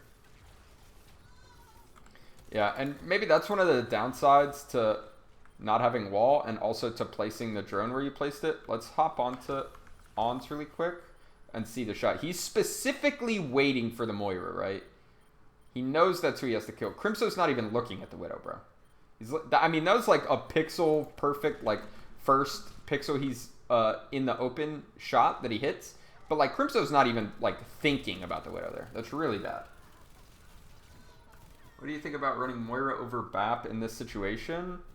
In the Orisa comp, I think it depends on what comp the enemy is playing. I think if they're playing a Rhine comp, I think the Moira's really good. But I think if they're playing double shield, you just need BAP. I think BAP is, like, you want to play BAP. I think BAP is better. You only play Moira if you have to, because they're going to, like, run on your backline. So now they're on a totally different comp, which is Sombra, Tracer, Lucio, Moira, Dive, which is so fucking bad. Why are they playing this composition? I feel like they... I don't know, because originally I thought that they wouldn't play Dive because they didn't like... Doha's Echo, but I feel like Doha's Echo is not that bad at this point. I feel like they should just be playing a Dive with Echo. Why are they playing Sombra Tracer with Moira and Lucio? They're playing Dive without Brig in this, like, meta? I don't know. That feels really fucking dumb, dude. Gamsu just gets hard-bodied. On somehow kills Doha. Was Doha on him?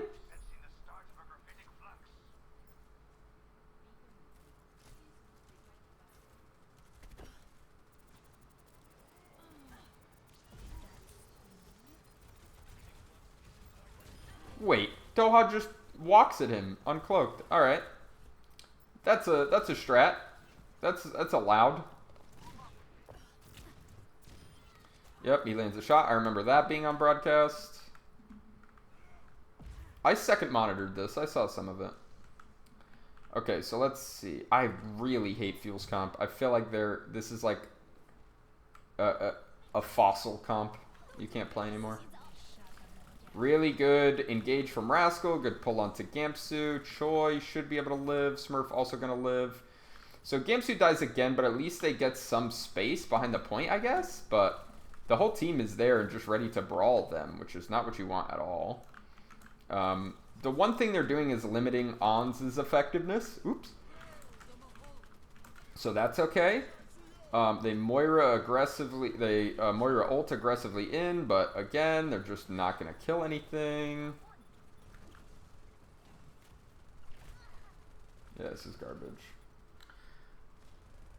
Oh boy, Goosey's having a fun time in the series. Yeah, it's not going great for him. But like, Chris, I don't know if you're still here, bro, but like, this comp that they're on right now, especially with Gamsu swapping onto Ball, this literally might be the lowest damage composition in the game, bro.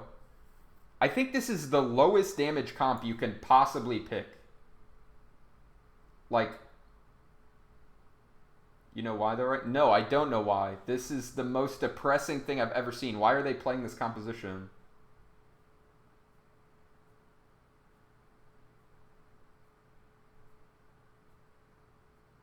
People gotta play Moira wherever they can. Yeah, they do like Moira, bro. They do overpick Moira, bro. They definitely do. They definitely do.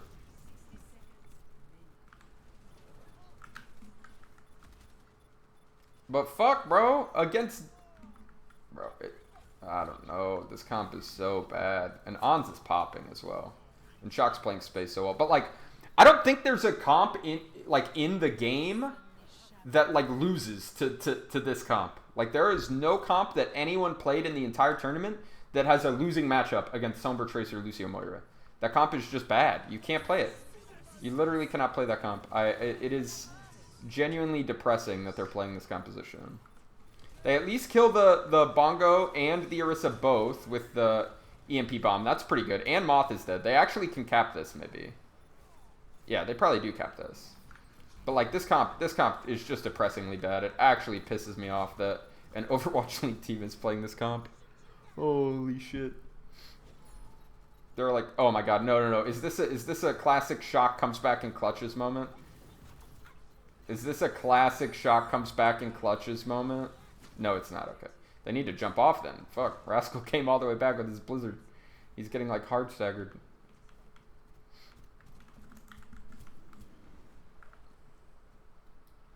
The flex support. Remember, Chris, we were talking about this on the tactical crouch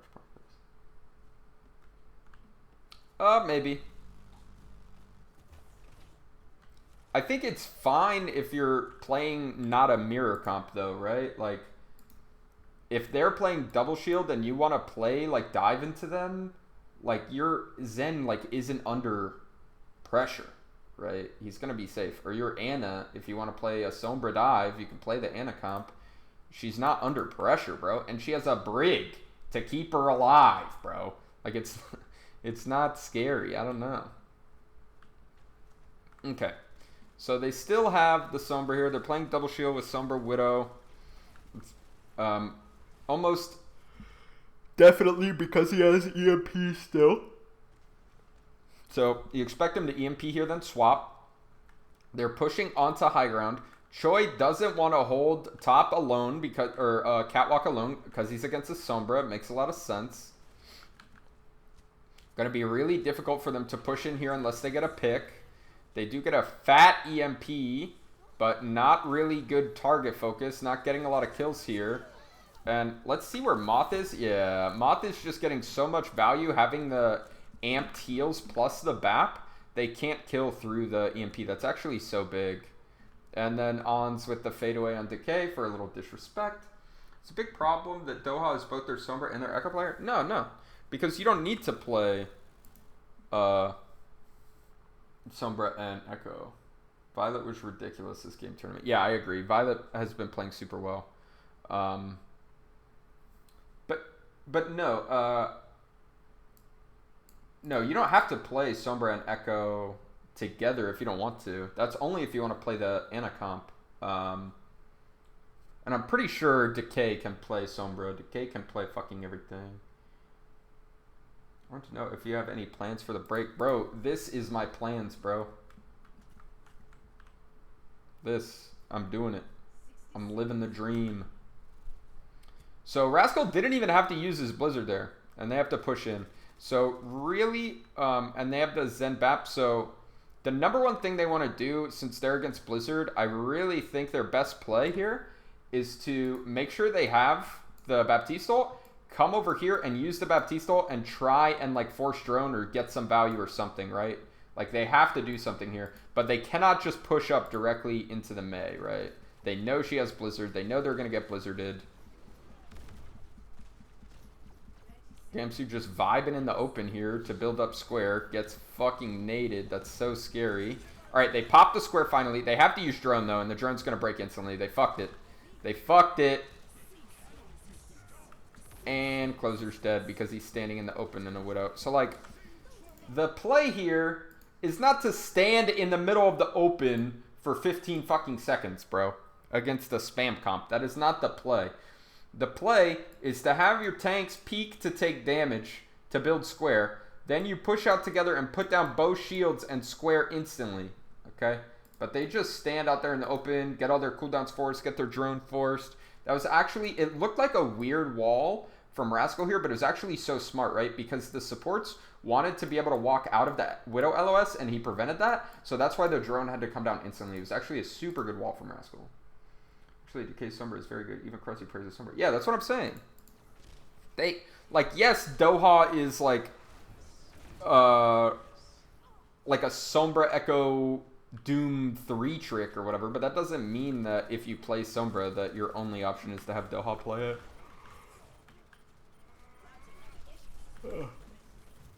Damn.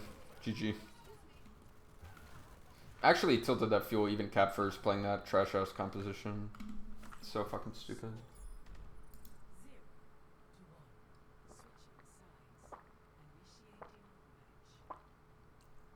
No, they can't play it super slow because so I'll back it up. Okay. So this is actually a good question. I'm glad you brought it up. Okay. So let's talk about this.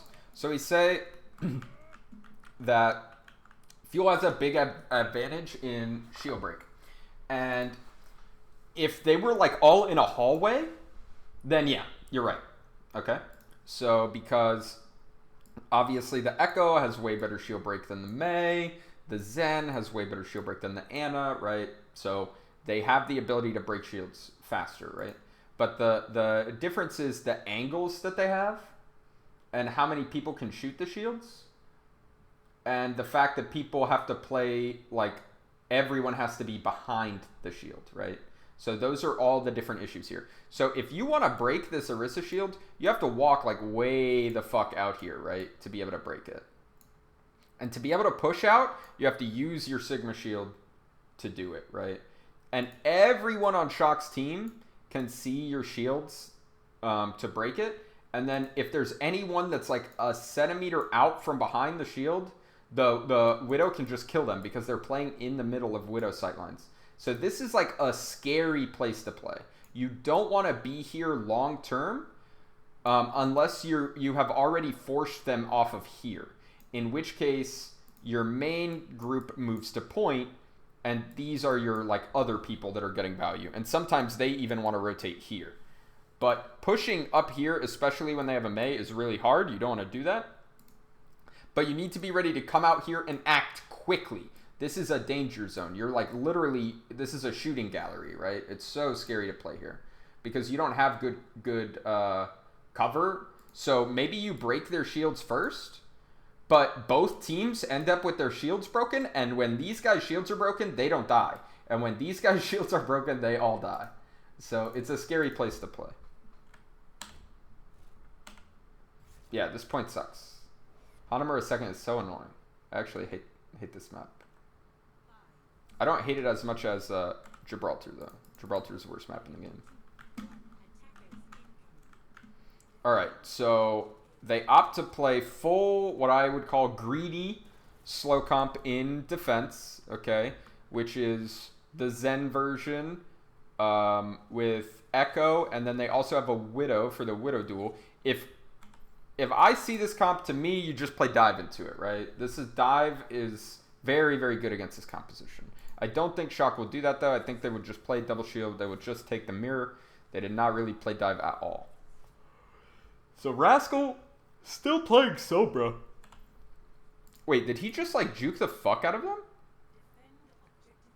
So this is really interesting. I've never seen someone do this before. So one thing that teams will do a lot is they'll have their Sombra walk in here to scout, right? And then just TP back to spawn. Oh, Ahsoka OW with the follow. Thank you so much for the support. So you'll see the Sombras walk in, and then they just scout the comp and just TP back to spawn and swap, right? No worries. I think Rascal pretended to do that. He literally faked it? Like that's what he was doing? So they're like, oh, okay, the Sombra's going back to swap. But she's not. She's actually still playing Sombra. That's actually hilarious. Oh, Violet's dead. Random pick from Decay. What's Decay's LOS? Where's he playing? Oh, he just gets a crazy peek in main. Alright, that's dope. So the big thing is, what's Rascal going to do? Because usually when you have a Sombra behind here, the Sombra's job is to, like, hack the BAP so they can dive something. But clearly they're not on a dive comp, right? So he's not going to be hacking a BAP for a dive. So maybe he hacks Sigma and they pull the Sigma and kill him? That's, like, the other thing I'm thinking about. Or he can just decloak and shoot the Widow in the head. And it looks like that's his game plan. Oh, that's a Gladiator spray, brother. Looks like he's just going to decloak and shoot the Widow in the head.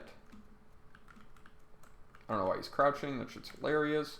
Shock is just posturing in main. And as they push out, that's when Rascal decloaks, right? He shot at him. He had to TP out. But they do that at the same time so that they're not going to get picked by the Widow. I'm not sure if that's higher value than having your own... wait. What? So let's see. So as this team pushes in, he's going to start shooting. Burr, burr, burr, burr. Burr. He's touching point. He's putting pressure. Oh my god, Doha just walks on a point and dies. What? That's like a massive throw. Okay, Decay tries to get him back in it. Ons is going to have to deal with the fact that... Or, I mean...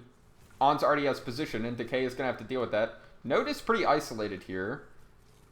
Oh, both these supports are getting fucked, though.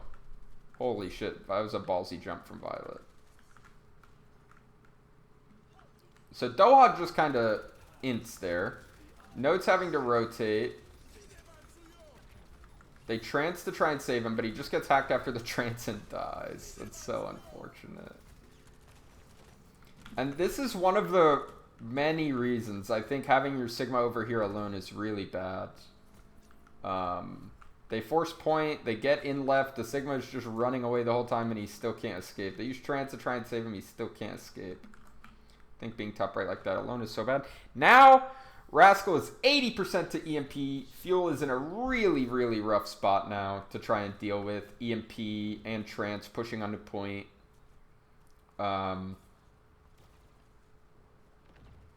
Good job from Closer to at least force Rascal out, though. He is going to have his EMP to push in now. They are split.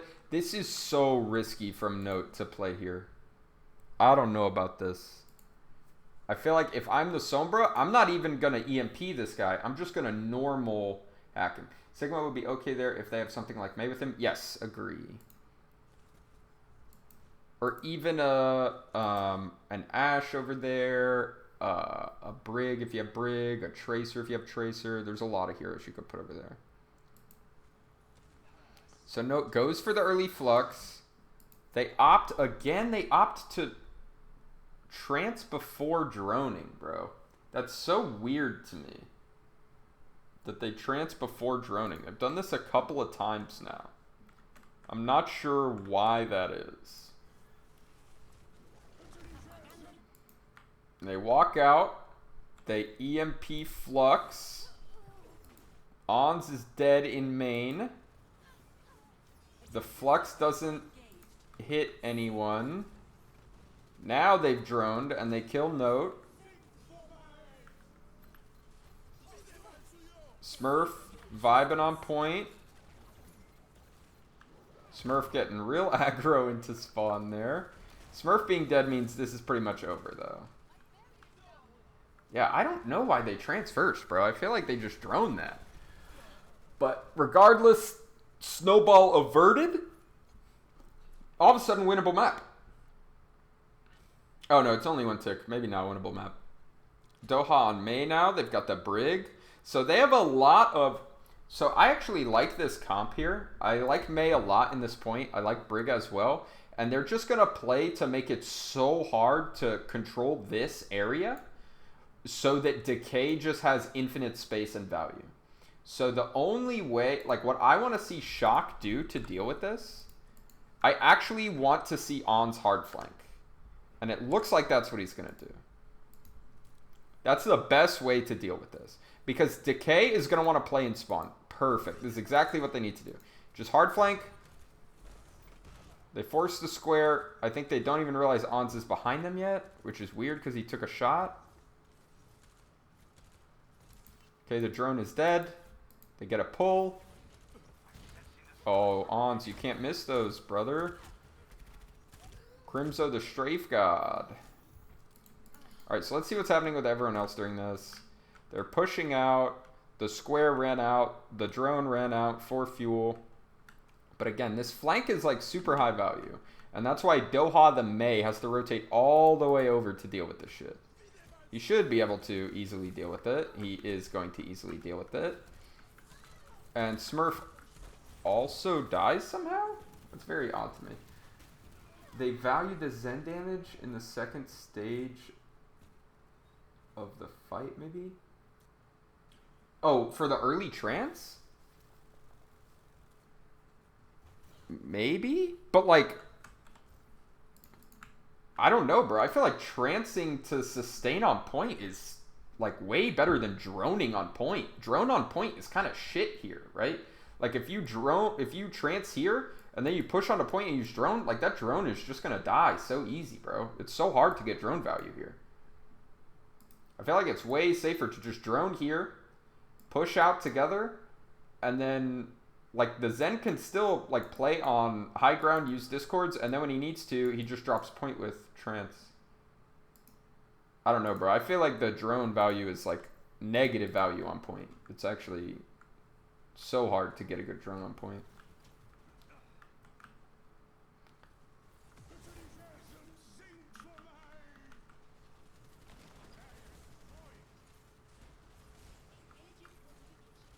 Okay, so early flux, like we've talked about a bunch of times. This time they do drone first instead of trancing first. Now they... Oh, well. Ons has died. Where was Doha killing Ons? Oh, he flanked to kill Ons. You love to see it. They've already rallied. I really hope he doesn't Blizzard here. I really am hoping that he doesn't invest the Blizzard here.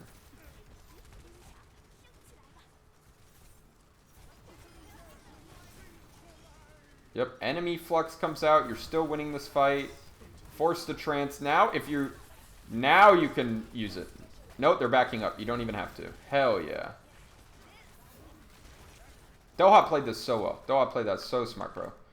And Shock invested their flux and their trance. All you use is your flux and your rally, but using early flux there on defense is so good because you're going to be able to build fluxes so easily. And that's a dub. Maybe they don't want to risk dying in air during the flux. I mean, that's the only reason, but like, they're in this tiny little, like, fucking thing, bro. Like, you're not going to get lifted out of the drone. You throw the drone on the ground in here, and you're still in it. That's another reason why drone on point is so fucking bad.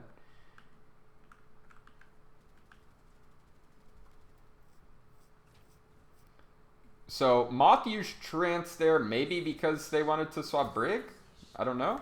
But the Brig, honestly, holding transfer Blizzard might have been the play there, right? Like, the Brig is going to be pretty vulnerable to the Blizzard. Again, they get to use this early flux because Note did such a good job of building it. I like the early bongo from Shock. They're not getting a ton of value out of it yet until Gamsu randomly dies somehow. Crimso also randomly dies. They're not going to get any kills with their Blizzard. This is just a hard throw. This is a hard throw. How does Gamsu die here? So I think he peeks for the pull flux, right? Yeah, he peeks for the pull flux. Good. Actually, not even a useful pull. How does he die? How does he die here? Oh, he gets doinked by Ons. But he doesn't even need to be like pushed up here at all. He just needs to be waiting. He's not getting anything done. But that's a huge play from Ons, by the way. And Ons gets another kill onto Crimzo. So Ons soft carrying here. And wow. Wow.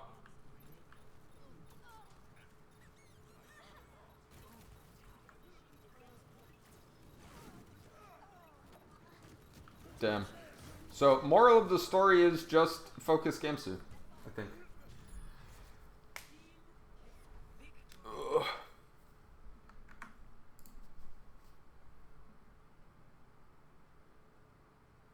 So interesting that they decided to play Sim in attack on first point when they didn't play it against us the day before. That's really interesting.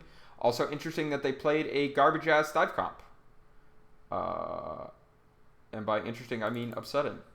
So now we go Rialto. Okay, again, Fuel picking a map that they played against us the day before. So 3 of the maps that they play in this series are maps that they played the day before when they played us. On Nepal, they didn't make any changes. That was actually Shock's pick anyways. On Hanamura, they did make some changes on their attack, and they played Widow instead on defense. And then here, we're coming into Rialto. Makes sense, I guess, as a pick for Fuel. They want to play Double Shield, right? That's definitely the comp they're easily the most comfortable on. They could have gone Junkertown if they wanted to play Double Shield, but maybe they just didn't practice Junkertown that much. Also, Echo is kind of awkward on Junkertown, maybe.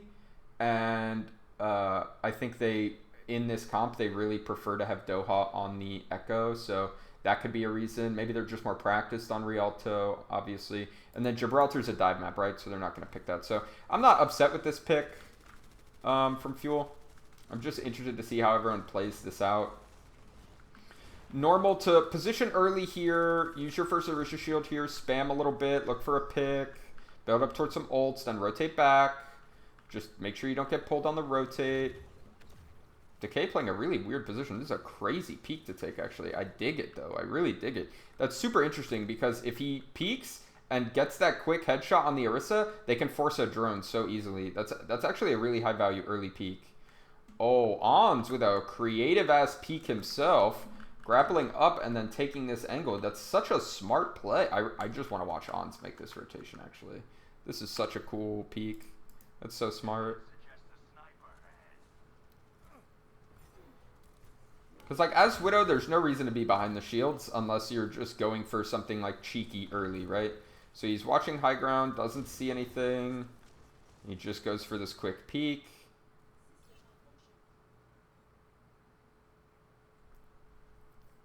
Oof. God. Well, that should be a hard dub here. So what you want to see here... So let me just talk really quick about how this point usually works, right?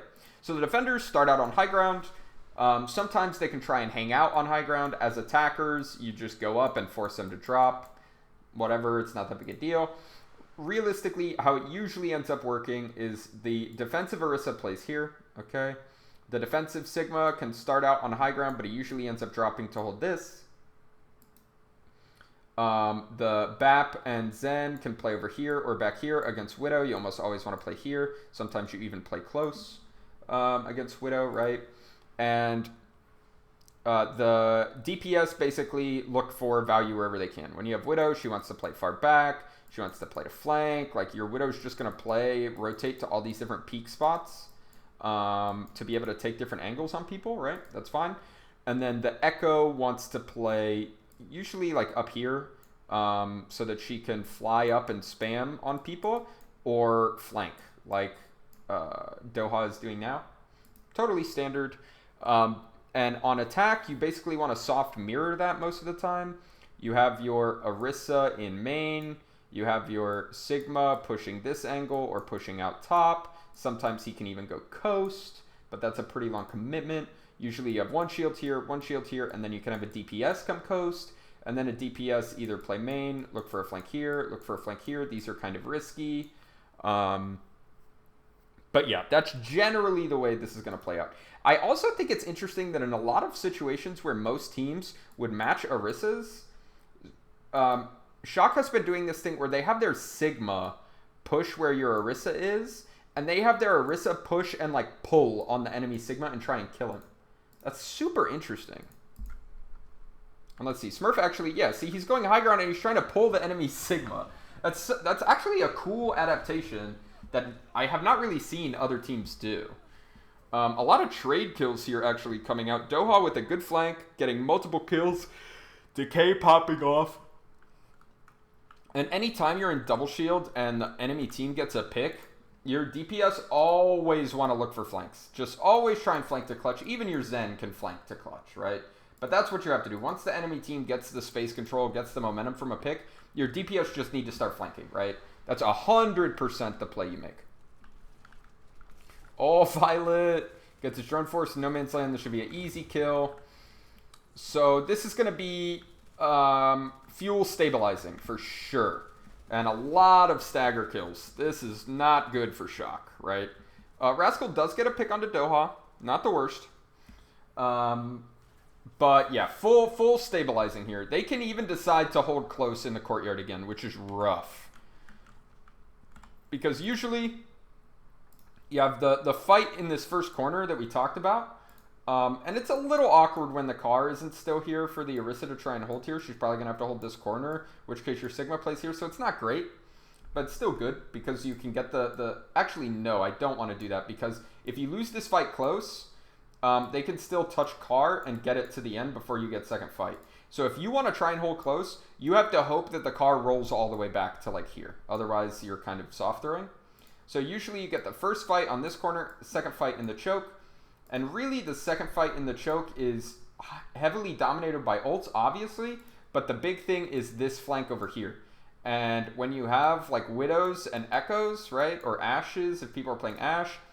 The defense, when they're retaking, can come have their DPS come here and peek and get really high-value kills.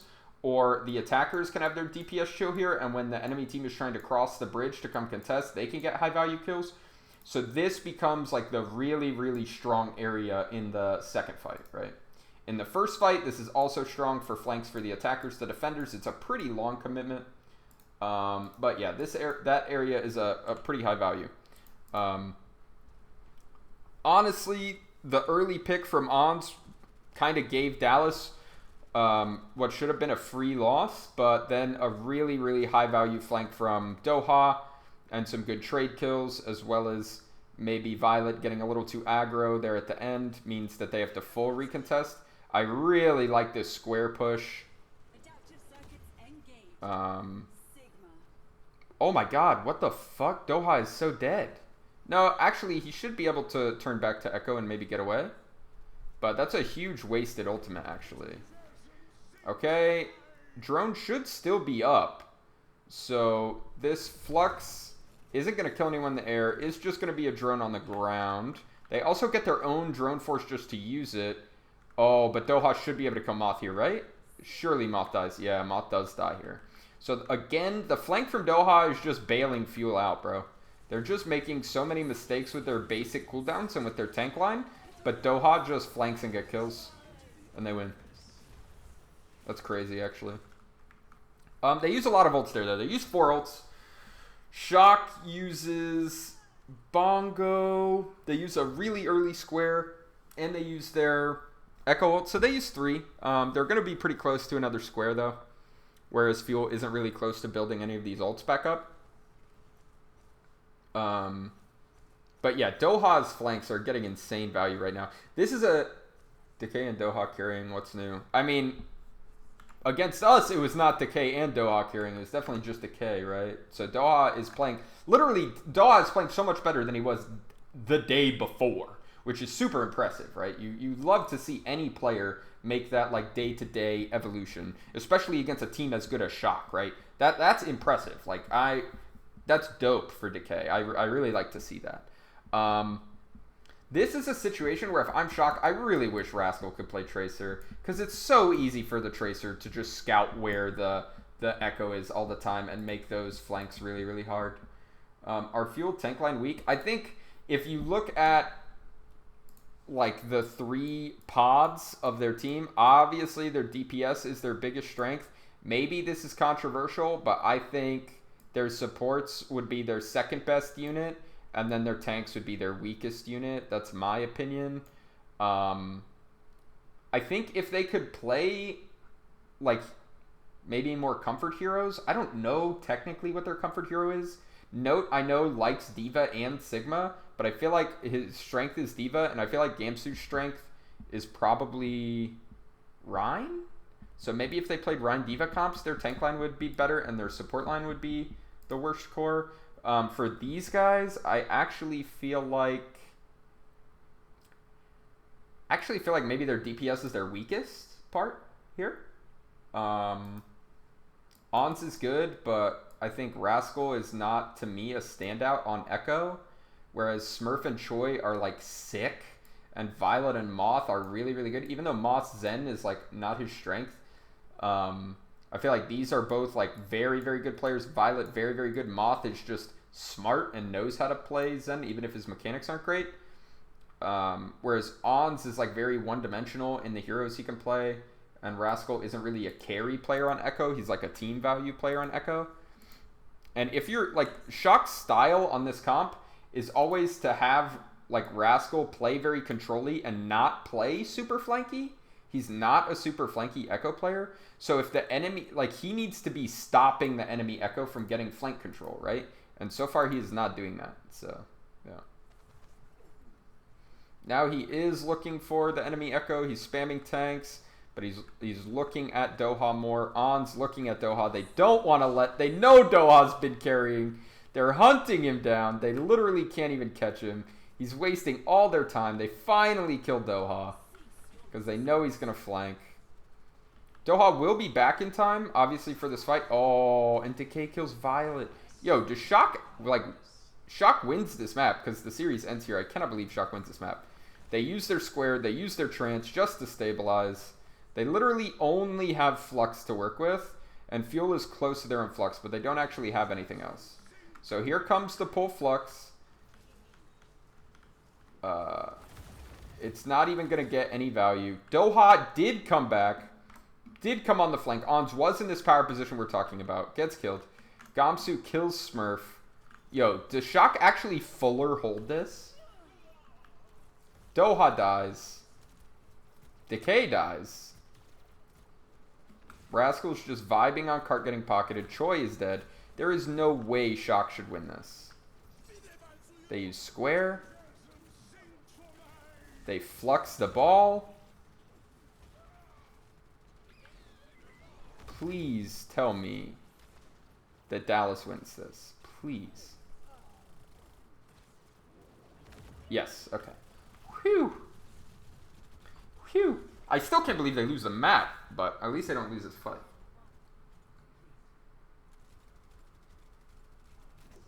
I think Gamsu comfort pick is Orisa. He doesn't look super comfortable, bro. Just saying. He looks like he makes weird rotations. He doesn't know where to play. Doesn't have good timing on his shields. Doesn't have good like pull value. He has way more empty pulls than other Orisa players, I think. It's been like 4 or 5 pulls where he should be holding his pull for a combo, and he just like looks for a random pull and doesn't get anything, and then the other team uses their pull combo first, and his team loses because of that. It's really bad. That should not happen.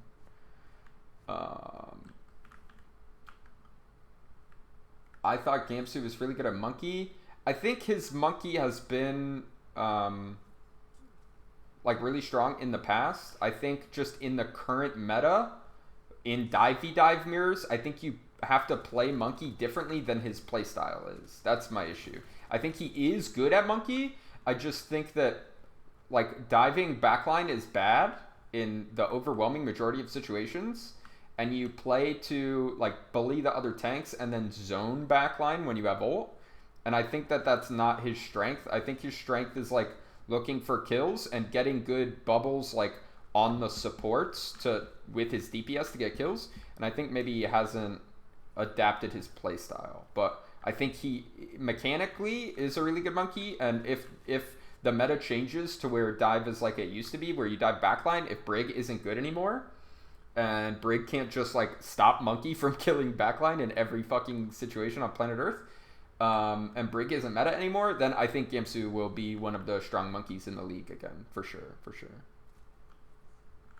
All right, so no one gets picked early, and we see this kind of default that I was talking about last time that I was expecting us to see before, where Orisa here, Sigma here, Echo like playing on the high ground, spamming down on people, right? They have a Widow, so Violet's in a little bit of an aggro position, and let's find where Moth is. Okay, Moth is also in a little bit of a scary position until they scout out where Decay is. And then the attackers doing also what we talked about. There's no one on high ground, so they have Orisa here, they have Sigma here, they have a DPS flanking here, they have Widow looking main. Totally standard. Both teams, very straightforward, nothing weird or mix-ups about what they're doing, right? Totally normal, totally standard. Ons is ready for this flank. Where was Ons playing, actually? Oh, Ons is playing really far back. What sightline did he use to peek the Echo? Okay, no, he is playing courtyard. This is where I was more expecting him to be. So he rotates away. This is a smart peek from him, dude. This is a great peek timing for him. That's so smart, dude. Ons is just so smart about where he peeks and the timing of it. He has such a good sense for that, dude. Like, he doesn't just hit crazy shots. He gives himself easy shots to hit. Oh, that's so good. Because, like, everyone sends a DPS here. Everyone does it. It's so normal. All right, so now Shock is going to hard stack the high ground. I don't really like doing this if you've already forced their Sigma down. Maybe they can kill Moth here? No, they can't even kill Moth, so this is a giant waste of their fucking time. Moth shouldn't play here, though, realistically. Because even if they don't stack high ground, right? Like, even if they just have their Echo or Widow here, maybe a DPS here, maybe a DPS here, it doesn't matter. The Orisa can walk here and pull the Zen, and the Zen can just get discorded and die. Like, Moth shouldn't play here. You shouldn't play here against an Orisa comp. It's bad. It's really bad, in my opinion. I think it's a very greedy position to play, I think. Like, he should have died or at least had drone forced at this point. Dallas is literally just fucking up. Please die. Oh my god, Decay can't kill him either. And Decay might die here. Yep. Okay, at least they trade onto Rascal. That's not bad. Now they're going to double push out. Oh, they have square. Okay, that makes sense. This is a pretty good square play. I actually like this tempo square to take extra space. I think it's really good. Apparently that's what playing Widow this much gets you. Yeah, I mean, he basically, from my understanding, I mean, his Ashe is getting a little better, but really for like literal years, he was just a Hanzo Widow 2-trick. Like, I remember in Korean Contenders, he would literally just play Hanzo and Widow, and what team was he on? Was he on Blossom? Because Climax was on Metabellum. I think he was on Blossom. I don't remember. But his team would always pick Hollywood, so he could play high ground on Hollywood and just play snipers all the time. That shit was so funny. Should Decay play Tracer here instead of Widow? No. No, you want a hit scan here. If you want a Tracer, it should be Doha playing Tracer. But I think it's okay to play Echo in Rialto. I think the roofs and the flanks and shit are just really good for Echo in this map. Even though this is not a bad Tracer map at all, I think this is like a crazy Echo map. Especially at the end of first, being able to fly over this roof for flanks is so good. On second point, it's so good. I mean, second point isn't a factor in this game for some fucking reason, but whatever. Where would Moth play? So instead of playing here, I think it's much safer for Moth to play here. Moth can play up here. Moth can play up here. Moth can play back here. Moth should basically play anywhere the Widow, his Widow is going to play. His Widow, like, as soon as the enemy Orisa pushed up, the Widow was like, fuck, I can't play here anymore, and left. Moth should have taken that as a hint and also left. But basically, anywhere the Widow can play, he can play, is the idea.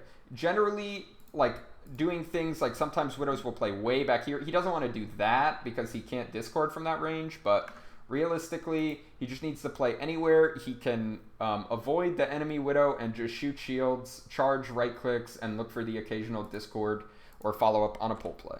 That's all he needs to do.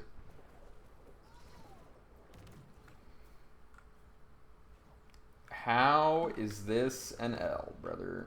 So let's see. So again, we talked about this side position. This is really strong from Decay.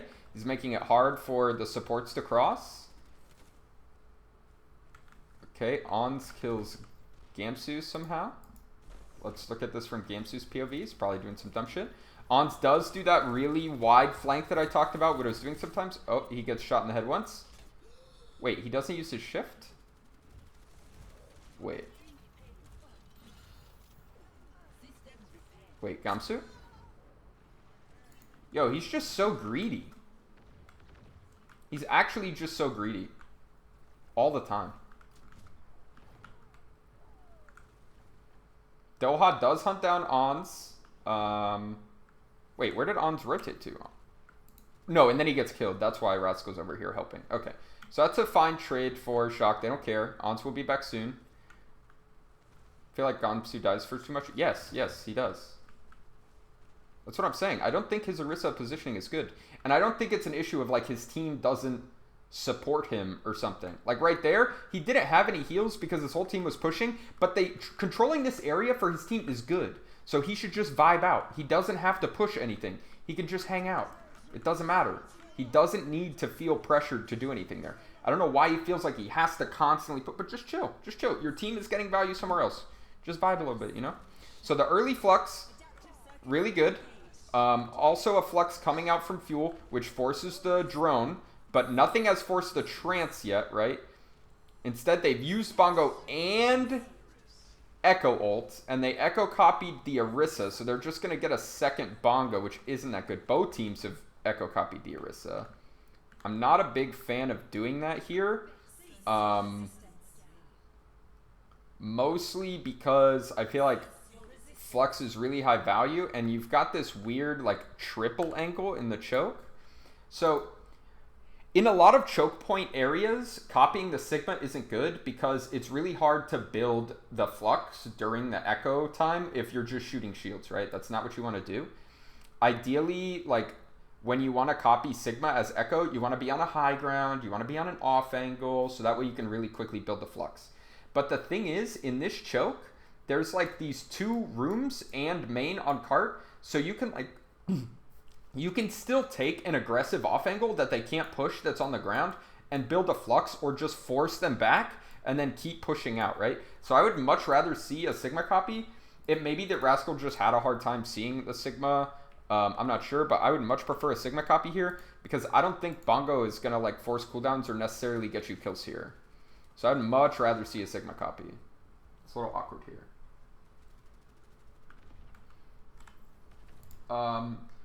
Gamsu is showing us a lot of bad play. Who would you recommend watching? I don't know about bad play, but just like anxious play or like feeling like he just like plays in weird positions. I don't know. Bad play seems strong to me. I don't know.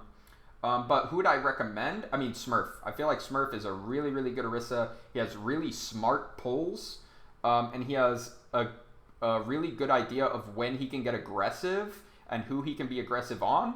And you can't always play the way Smurf plays. The way he plays works a lot because of Choi's playstyle, and Choi plays not as aggressive on Sigma as other Sigmas do, and he plays more of a control-y style and more of a like a kitey or like hold the most important space and make them take forever to kill me style, while Smurf can get aggressive. And maybe that's the issue with Fuel's frontline is Gamsu does want to play higher tempo and does want to play aggressive, but he can't do that if Note's doing it too. So maybe that's more of the issue, is these playstyles don't match and these playstyles do.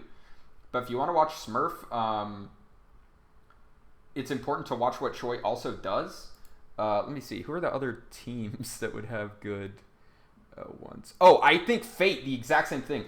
Fate does a different thing, though. Florida plays a different style, but I really liked Fate's Orisa in the matches I've watched so far.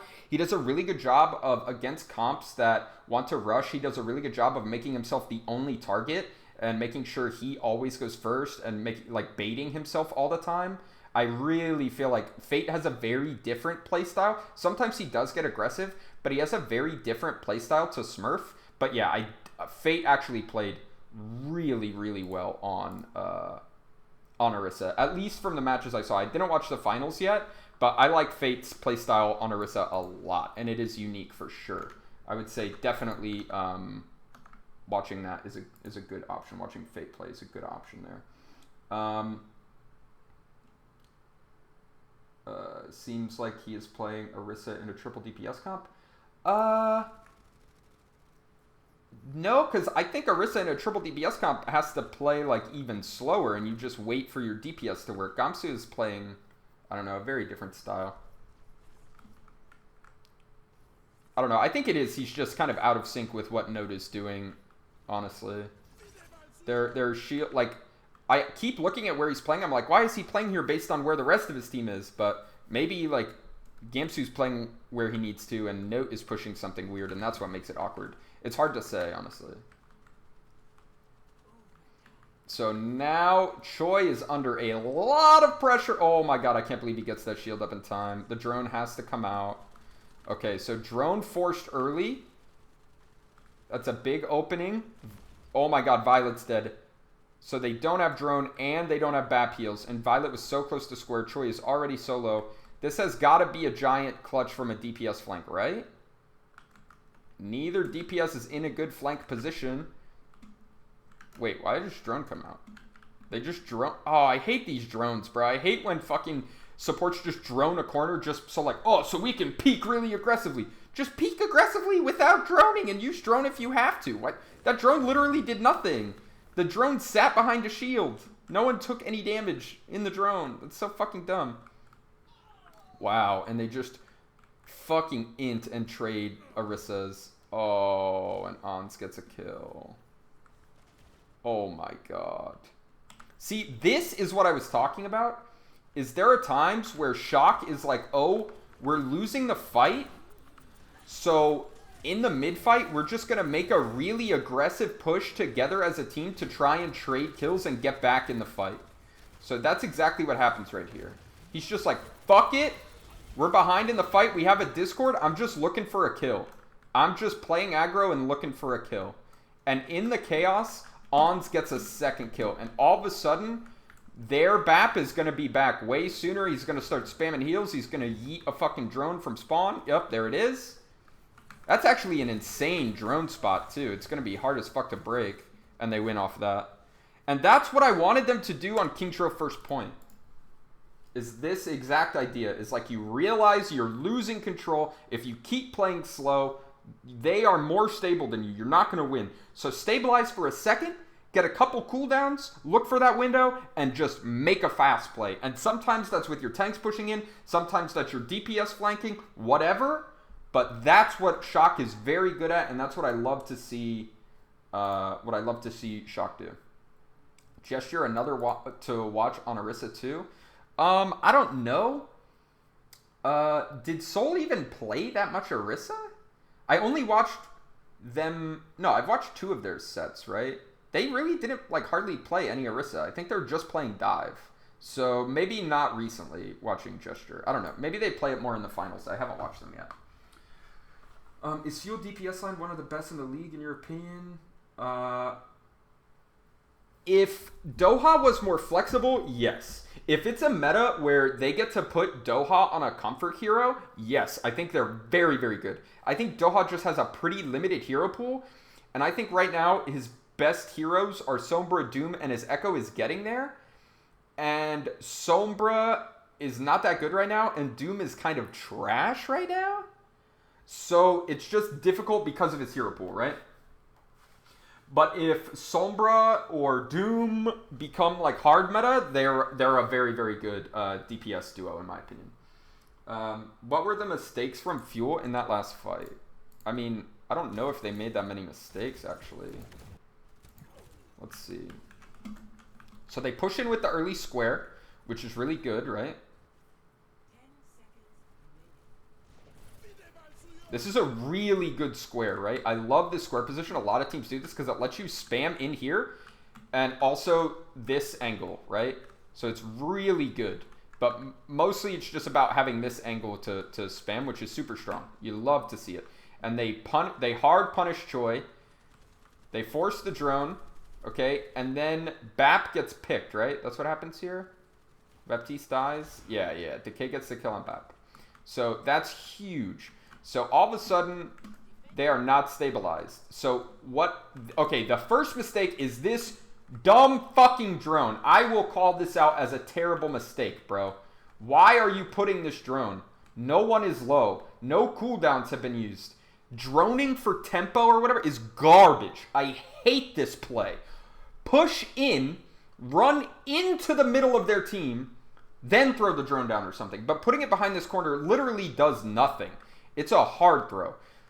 So now they have way less of an ability to play aggressive because they just have no drone for no fucking reason, okay? Ons just makes a hero play here. Like,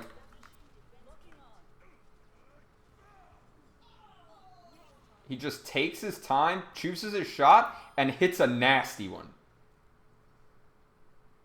But, like, if they have their drone up, this push into Gamsu doesn't work. It's just an int. They give them that window. That drone is the biggest thing. Then Ons makes a hero play, and that's it. That's literally all it was. Is a complete wasted drone, actual hard throw, and then Ons making a hero play, and they're not using their DPS to flush the enemy DPS. And realistically, that's what Doha needs to do in this situation, is be looking to like stop the enemy DPS from getting flanks. He can either watch this side, or if he knows they aren't on this side, which he should know, he needs to push this and just like play up here. But that's not that big a mistake. The big mistake there is the drone.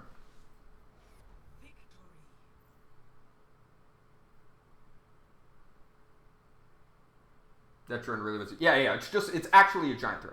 Why is Mei not being played? I feel like after Valiant started playing Ashe, everyone did the same. What? I mean, Mei's not being played because Echo is, like, what Mei got used for before was, like, you would use Mei to pressure in Double Shield. You would use Mei plus your Sigma to go pressure the enemy Sigma and, like, push him out for space, right? And Echo's just better at doing that. Echo can just kill Sigma. Doesn't even need a Sigma to help her do it. And Echo is also really good at pressuring Mei.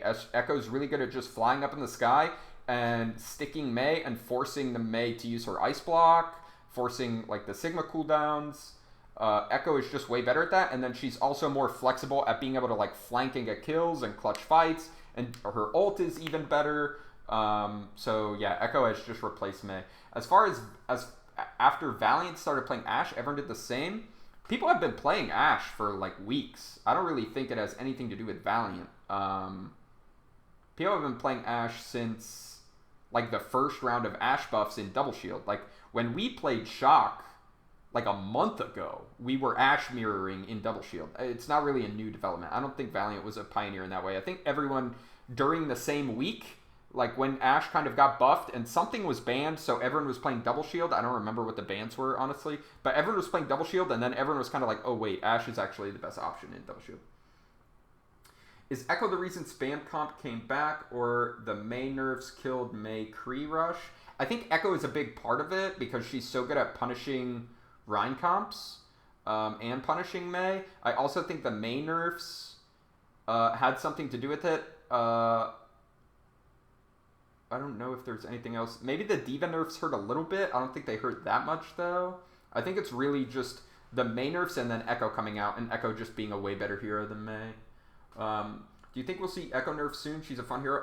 They need to nerf her. I really, really hope they do. I don't know if they will, though. You think that this match was close because Fuel played better or Shock underperformed? I think both teams made some individual mistakes at times. I think both teams had times where they had individual, like, really big plays. Mostly Fuel's DPS had really big plays. Ons had some really big plays. Violet had a couple good flanks. But I think it's more that just when you end up in like a tough situation in a like clutch or kick type of situation, Shock's just the team that performs in those situations better than anyone else in Overwatch League, in my opinion. They just know how to. They have like core concepts in mind when they're in that situation, like, you know, who's this person that's going to anchor point? Like, if we're anchoring point, someone's flanking, and like, let's call a target and make a play. Or in the mid fight, if we're losing control, we're going to all, you know, at one moment push in together and like look for that kill or look for a rotation. Like, Shock just has like these tenets in place that are like, how do you clutch fights? What are these rules for clutching fights? And the team is just so committed to them and just understands how to use them so well that they consistently win those like really, really important fights. And I think that's genuinely the difference maker here, is just clutching fights. And then Fuel played a couple like just straight up dumbass comps. But whatever. That wasn't why they lost the series, even though they were very bad. I was really surprised we didn't come back to pre-Hero Pools meta, but I guess Echo doesn't work with Rush as well as with Diver Spam. Yeah. I think Echo Rush, the problem with Echo Rush is it's hard to play Echo plus hit scan in Rush. And the problem is if you're Echo and you're against Echo plus hit scan, if you try and like fly in, you just get exploded, right? The Rush comps have a hard time giving extra resources to Echo, right? All these comps that are getting played have a Brig or a Zen or both, and they can give resources to the Echo so she can play really aggressively. If Fuel had the Paris coaching staff, do you think they'd be the best team in the league? No, because I don't think they have the roster to be the best team in the league, even if they had like better coaches than actually exist. It just is not possible. Even though I think the Paris coaching staff is really good. Okay, so thoughts on this set in general were San Francisco, oh my god, San Francisco hard committed to their same style basically everywhere, which is interesting. Even in maps they could have played Rush, they opted not to, so that's interesting. I think San Francisco made some weird mistakes and some misplays, but in general, their spacing control was better. Their pushing with shields was better. Just their cooldown and ultimate rotations in general were better. I think Dallas had better individual clutch plays, actually. Like, individual clutches from both their DPS were really, really good and really opened things up from them. But their tanks did not seem to be coordinated as far as like what play style that they were going to have as a team. And that meant that a lot of times that their cooldowns got forced or people just straight up got picked off. But realistically, it was not like a stomp. It was decently close, and Shock just won because they're a little bit more consistent and they're really good in those clutch scenarios. So those are my overall feelings here, and we're about to get into this